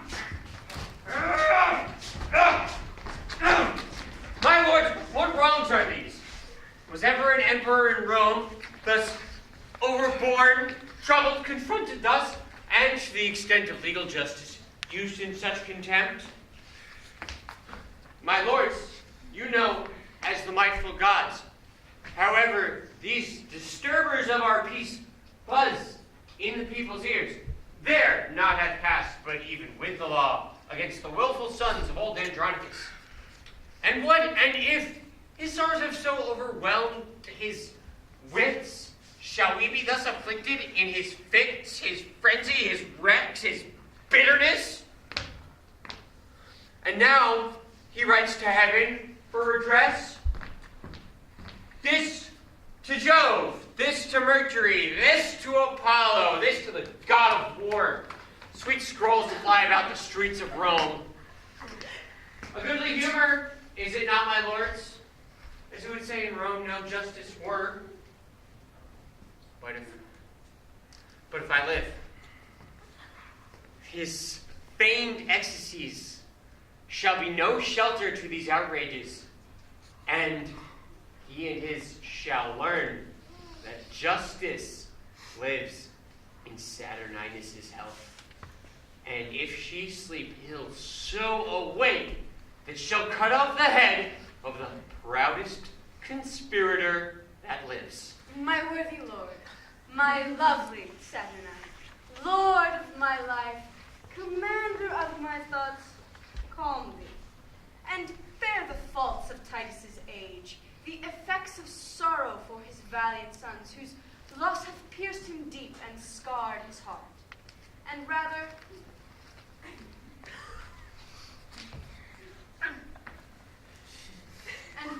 comfort his distressed plight, than prosecute the meanest or the best for these contempts.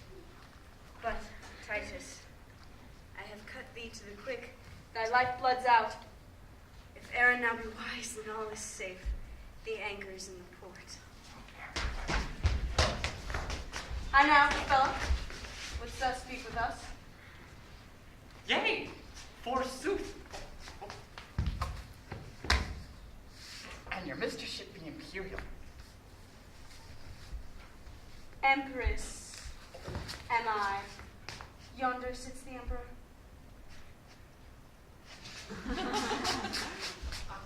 I have a letter for you here, and a couple of hints.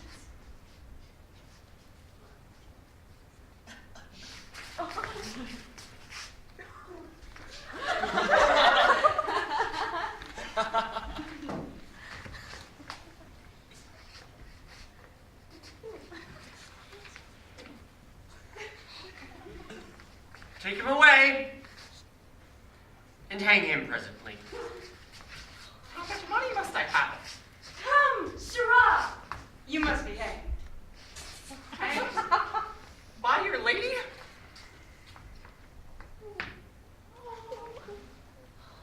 Then I have brought up my neck to a fair end.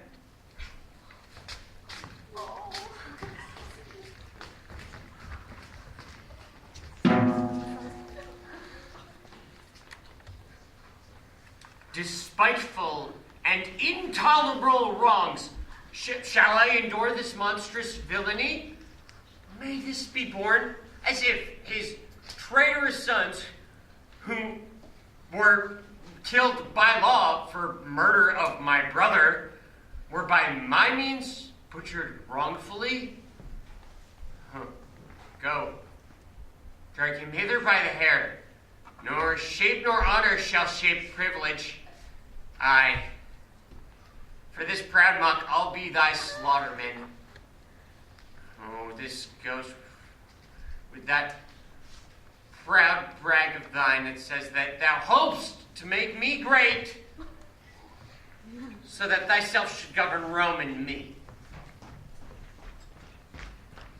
What's the news with thee, Aemilius? Arm, my lord. Rome never had more cause. The Goths have gathered head, and with a power of high resolved men bent to the spoil. They hither march amain, under conduct of Lucius, son to old Andronicus, who threats in course of this revenge to do as much as Coriolanus ever did. Is warlike Lucius general of the Goths? The snips at me, and I hang the head as flowers with frost or grass with storm. I now begin our sorrows to reproach. 'Tis he the common people love so much. I have often overheard them say, when I have walked as a private man, that Lucius were banished wrongfully, and would that Lucius were their emperor. Why should thou fear? Is not thy city strong? Aye, but the common people will revolt from me to succor him. King! Be thy thoughts imperious, like thy name. Is the sun dimmed that gnats do fly in it? The eagle suffers little birds to sing, and is not careful what they mean thereby, knowing that with the shadow of his wings he can, at pleasure, stint their melody. So mayest thou, the giddy men of Rome.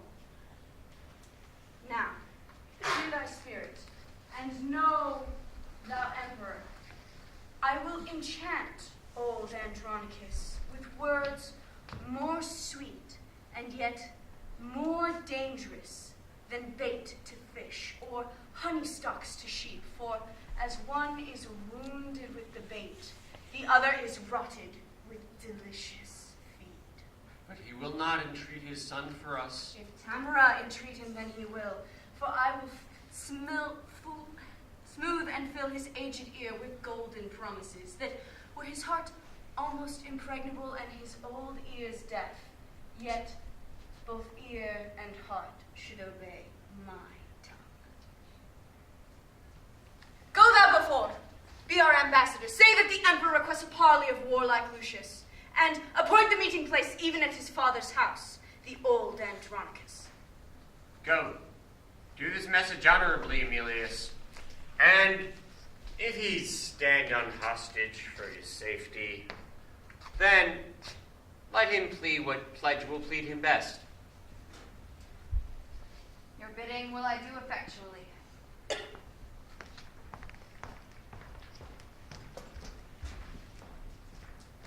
And now I will, old Andronicus, and temper him with all the art I have, and pluck proud Lucius from the warlike Goths. Come, sweet emperor, be blithe again. Bury all thy fears in my devices. And go successfully, and plead with him.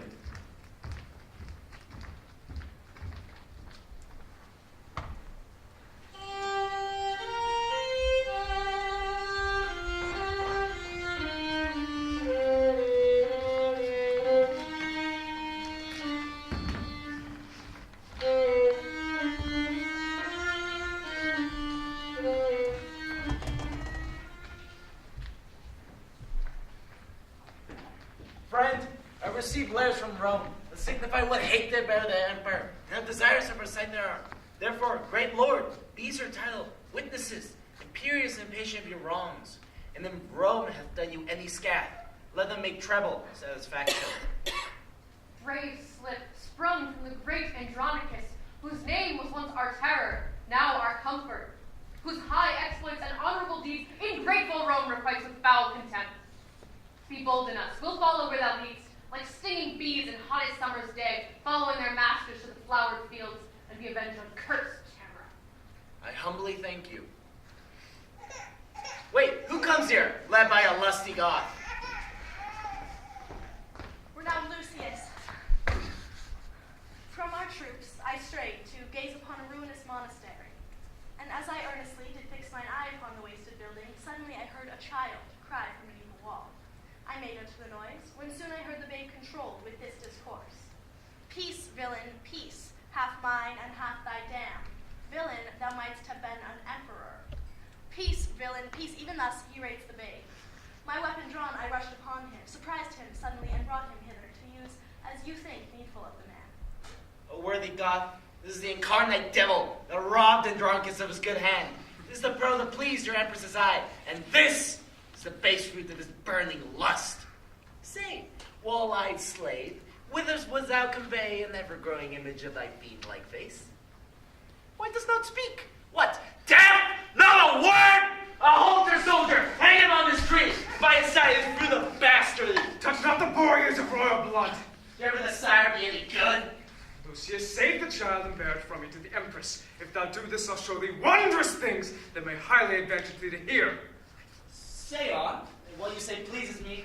The child shall live, and I shall see it nourished. And if it please thee, why surely, Lucius, 'twill vex thy soul to hear what I shall speak. For I must talk of murders, rapes, and massacres, acts of black night, abominable deeds, ruthful to hear yet piteously performed. And all this shall be buried by my death, unless thou swear to me my child shall live. Tell in thy mind, I say the child shall live. Swear that it shall, and then I will begin.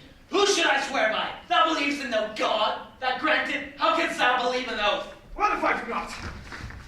As indeed I do not. Yet for I know thou art religious, and hast a thing within thee called conscience, in 20 pompous trips and ceremonies, which I have seen thee careful to observe. Therefore I'll urge thine oath. For that I know an idiot holds his bauble for a god, and keeps the oath which by that god he swears. To that I'll urge him. Therefore thou shalt thou, by that same God, what God soe'er it be, that thou adorest and hast in reverence, to save my boy. To nourish and bring him up, or else I will discover not to thee. Even by my gods, I swear to thee. First, know thou I begot him on the empress. A most insatious, luxurious woman. Lucius, this is but a deed of charity to that which thou shalt hear of me anon. 'Twas her 2 sons that murdered Bassianus. They cut thy sister's tongue and ravished her, cut her hands and trimmed her, as thou sawest. O detestable villain, darest go thou trimming? Why, she was washed and cut and trimmed, and was trim sport with them that had doing of it. O beastly, barbarous villains like thyself! Indeed, I was their tutor to instruct them. That cotting spirit had they from the mother, that bloody mind I think they learned of me. Well, let my deeds be witness of my worth. I trained thy brethren to the guileful hoe where dead Bassianus lay. I broke the letter thy father found, and hid the gold within the letter mentioned. And what not done that thou hast caused a ruin, which I had no stroke of mischief in it? Dost thou say all this and never blush? Art thou not sorry for these heinous deeds? I that I cannot do 10,000 more! Even now I curse the day, and yet I think you come within the compass of my curse.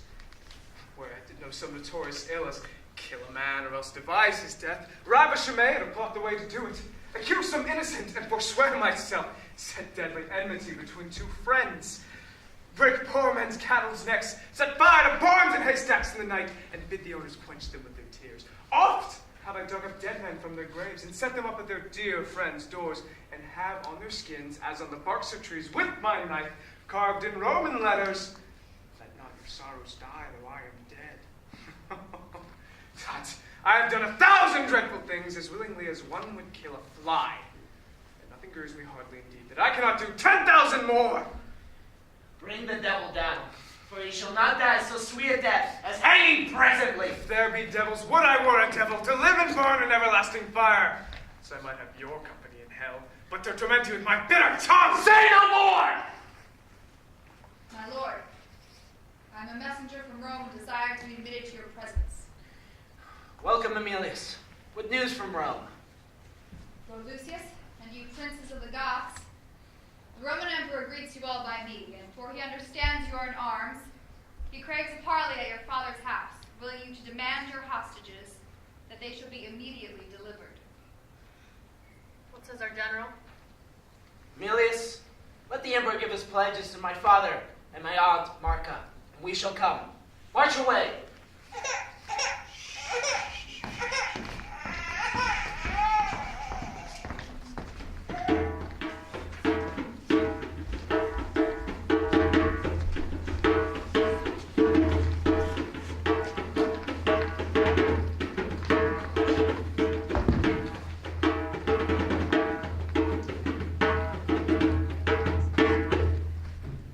In the sin-stained house, let shameful defilement be a trivial thing. By our sins, let not heaven be untainted. Why do the stars glitter in the sky? Why do the fires preserve the glory to the world? Let the face of night be changed. Let day fall from heaven. Summon up hatred, slaughter, death, and fill the whole house with Tantalus.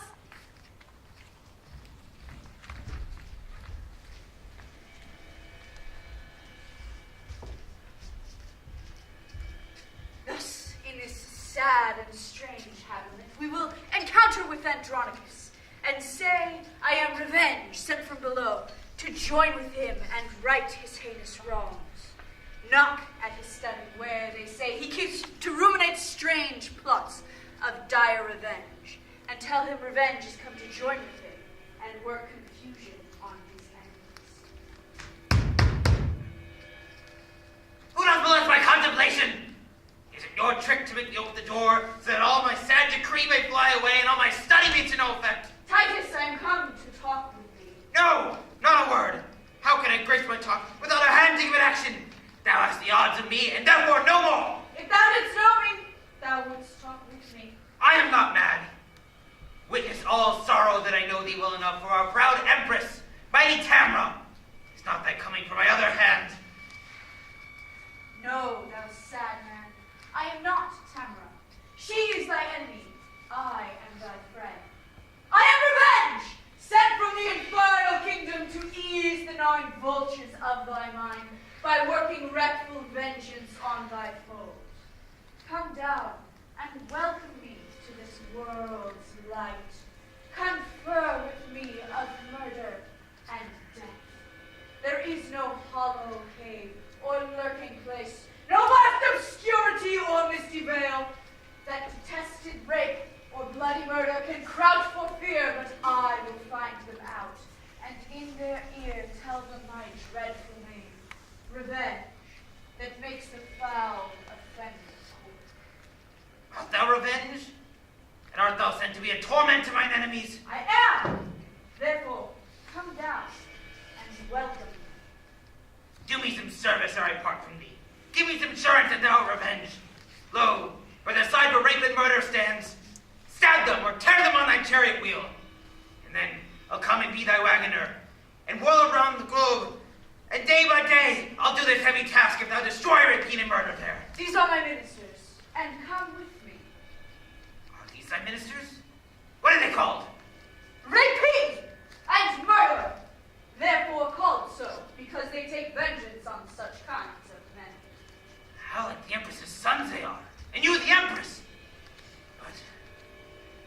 worldly men have miserable, man-mistaking eyes. Oh, sweet revenge, now do I come to thee, and if one drum's embracement will content thee, I will embrace thee in it by and by.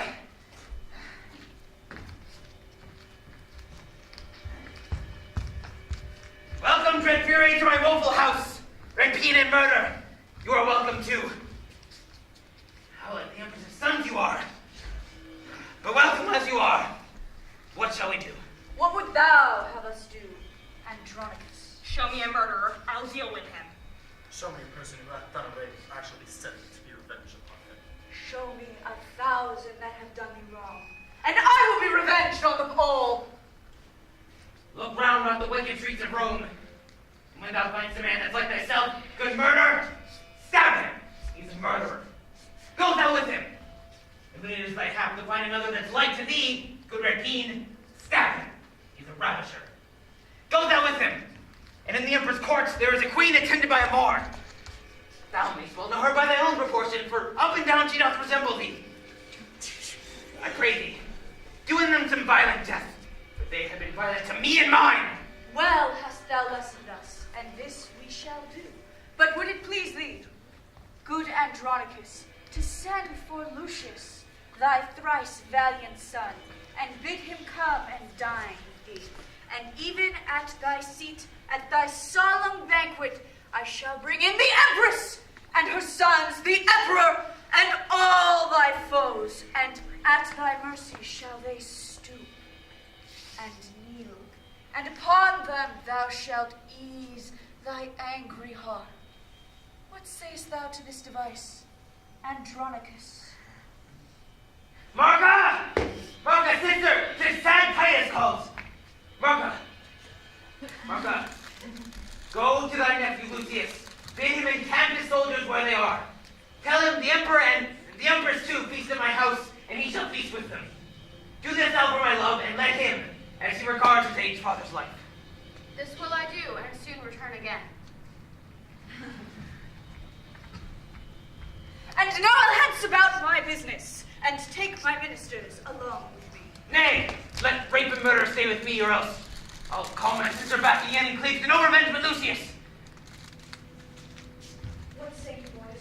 Would you tarry here while I go tell my lord the Emperor how I have governed our determined affairs? Yield to his humor, smooth and speaking fair, and tarry here till I turn again. I know them all, though they suppose me mad, and will overreach them in their own devices. A pair of cursed hellhounds and their dam. Madam, depart at pleasure. Leave us here. Farewell, Andronicus. Revenge goes till they complot to betray all thy foe. I know thou dost in sweet revenge. Farewell. How wouldst thou employ us, old man? Tut! I have work enough for you to do. Publius and Lucius, come hither! What is your will? Know you these two? The Empress's two sons, Chiron and Demetrius. 5, Publius, 5. Thou art too much deceived. The one is murder, rape is the other's name, and therefore bind them, gentle Publius. Go ahead, lay hands on them.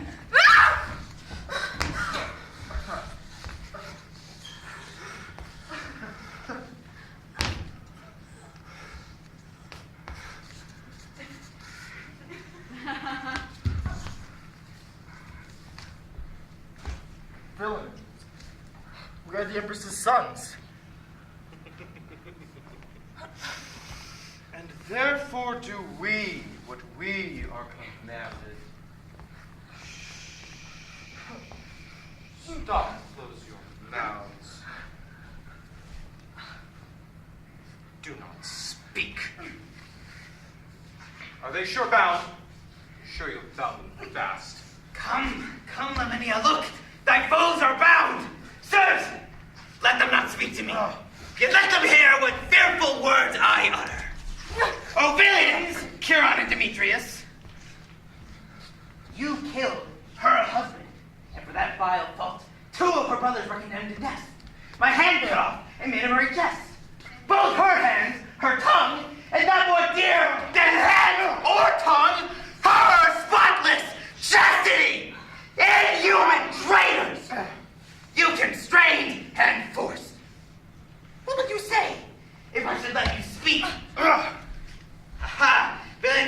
mean you could not beg for grace? Hark, traitors, how I mean to barter you. This one hand yet is left to cut your throats, whilst that Lavinia tween her stumps doth hold the basin that receives your guilty blood. You know, your mother means to feast with me, and calls herself revenge, and thinks me mad. Hark, villains. I will grind your bones to dust, and with your blood ended I'll make a paste, and hump that paste to cover it over your make two creases of your shameful heads. With that strumpet, your unhallowed dagger, like to the eye, swallow her own increase. This is the feast I have bid her to, and this the banquet she shall surfeit on. And now, prepare your throats. Come, Lavinia, receive the blood, and when that they are dead, let their vile heads be bait. Come, everyone officious to make this banquet, which may prove more stern and bloody than the centaur's feast. So now, bring them in, for I'll play the cook, and see them ready against their mother comes.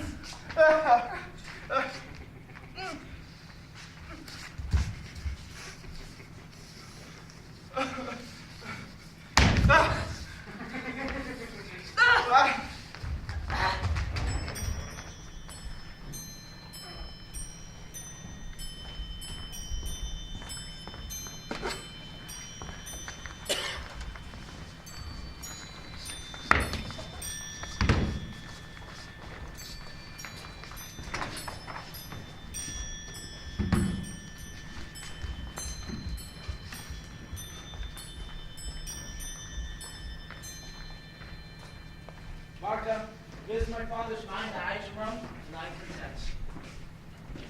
And ours with thine befall what fortune will.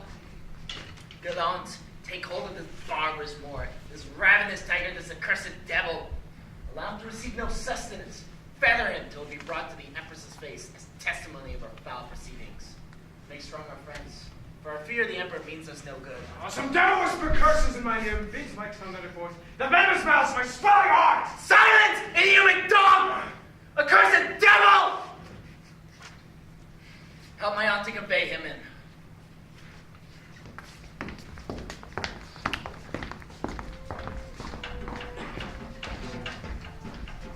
What, hath the firmament more sons than one? And what boots it thee that call thyself a son? Rome's emperor, my nephew, break your parley here. These quarrels must be quietly invaded. The feast is ready that the careful Titus hath prepared to an honorable end. For peace, for love, for justice, and for the good of Rome. So draw ye nigh, take your places. We will, Marca.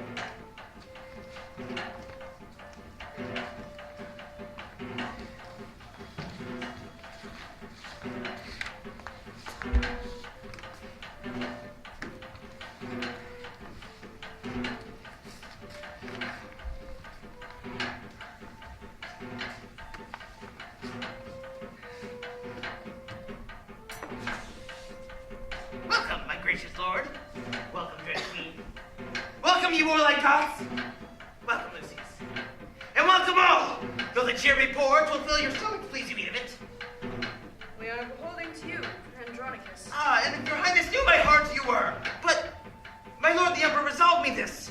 Was it, well done of rash Virginius to slay his daughter with his own right hand after she was enforced, stained, and deflowered?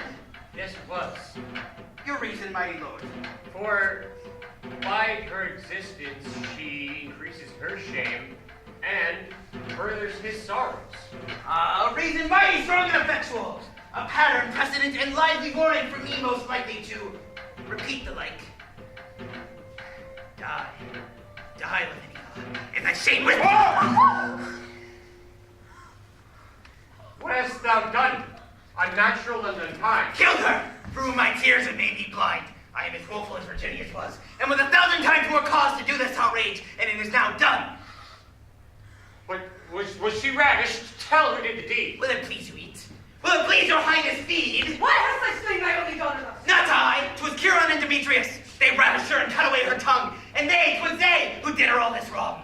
Go, fetch them hither presently. Well, there they are, baked in that pie, which their mother daintily hath fed, eating the flesh that she herself hath bred. 'Tis true, 'tis true. Witness my knife sharp point. Die, witch! Die! Oh. Die, drinking grapes for this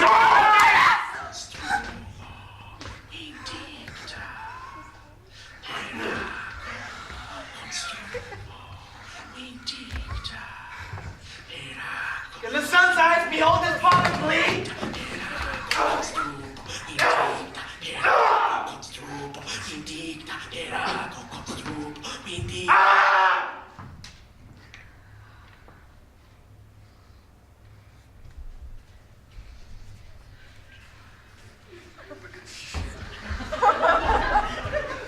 You, sad-faced men, sons of Rome, if my frosty signs and chaps of age, grave witness to true events, cannot induce you to attend my words. Speak. My heart is not compact of flint nor steel, nor can I utter all the bitter griefs, but tears drown my oratory, and break my utterance, even in this time when it should move you to attend me most, lending your kind commiseration. Then, noble auditor, let me know that cursed Chiron Demetrius, that they were that murdered their emperor's brother, that they were that who ravaged my sister! At their fell faults, my brothers beheaded, my father's tears despised. Personally calls him the noble head that fought Rome's quarrels out and sent their enemies to the grave. Lastly, myself unkindly banished, the gates shut on me, and I turned weeping, begging relief amongst Rome's enemies, who opened their arms and embraced me as a friend. Alas, you know I am no vaunter. But these scars, as dumb as they are, bear witness that my report is just and full of truth. Come, thou reverend man of Rome, and bring our emperor gently in thine hand. Lucius, our emperor. For well I know the common voice do cry it shall be so. Long live Lucius, our royal emperor. Go into old Titus' sorrowful house.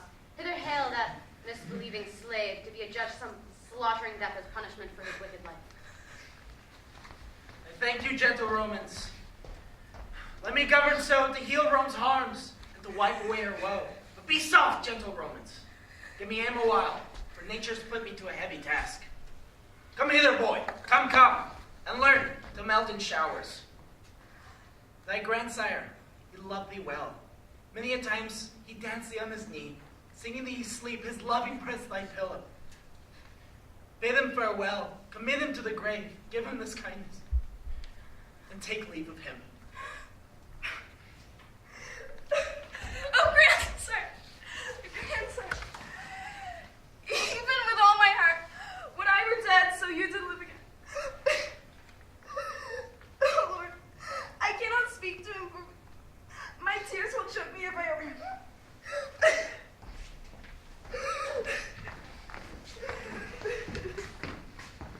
Now is my turn to speak. Behold this child.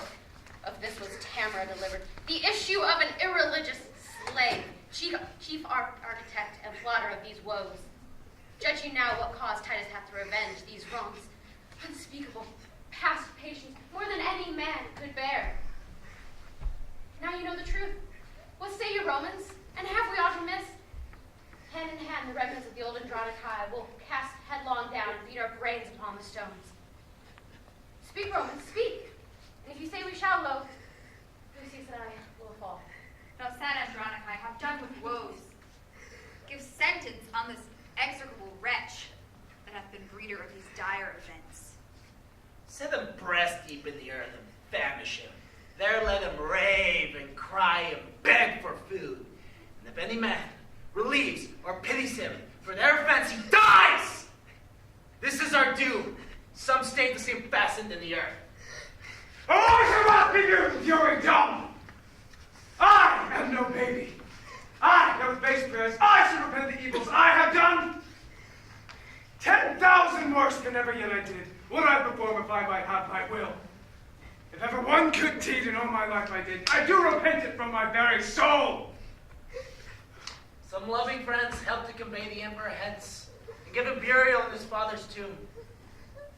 As for my father and Lavinia, shall they forthwith be closed in our family's monument?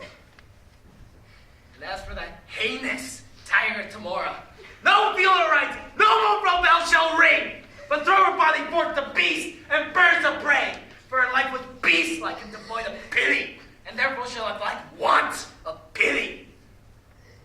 See justice done on Aaron, that damned slave for whom our heavy halves had their beginnings. Then afterwards, to order well the state, the like events they never ruinate.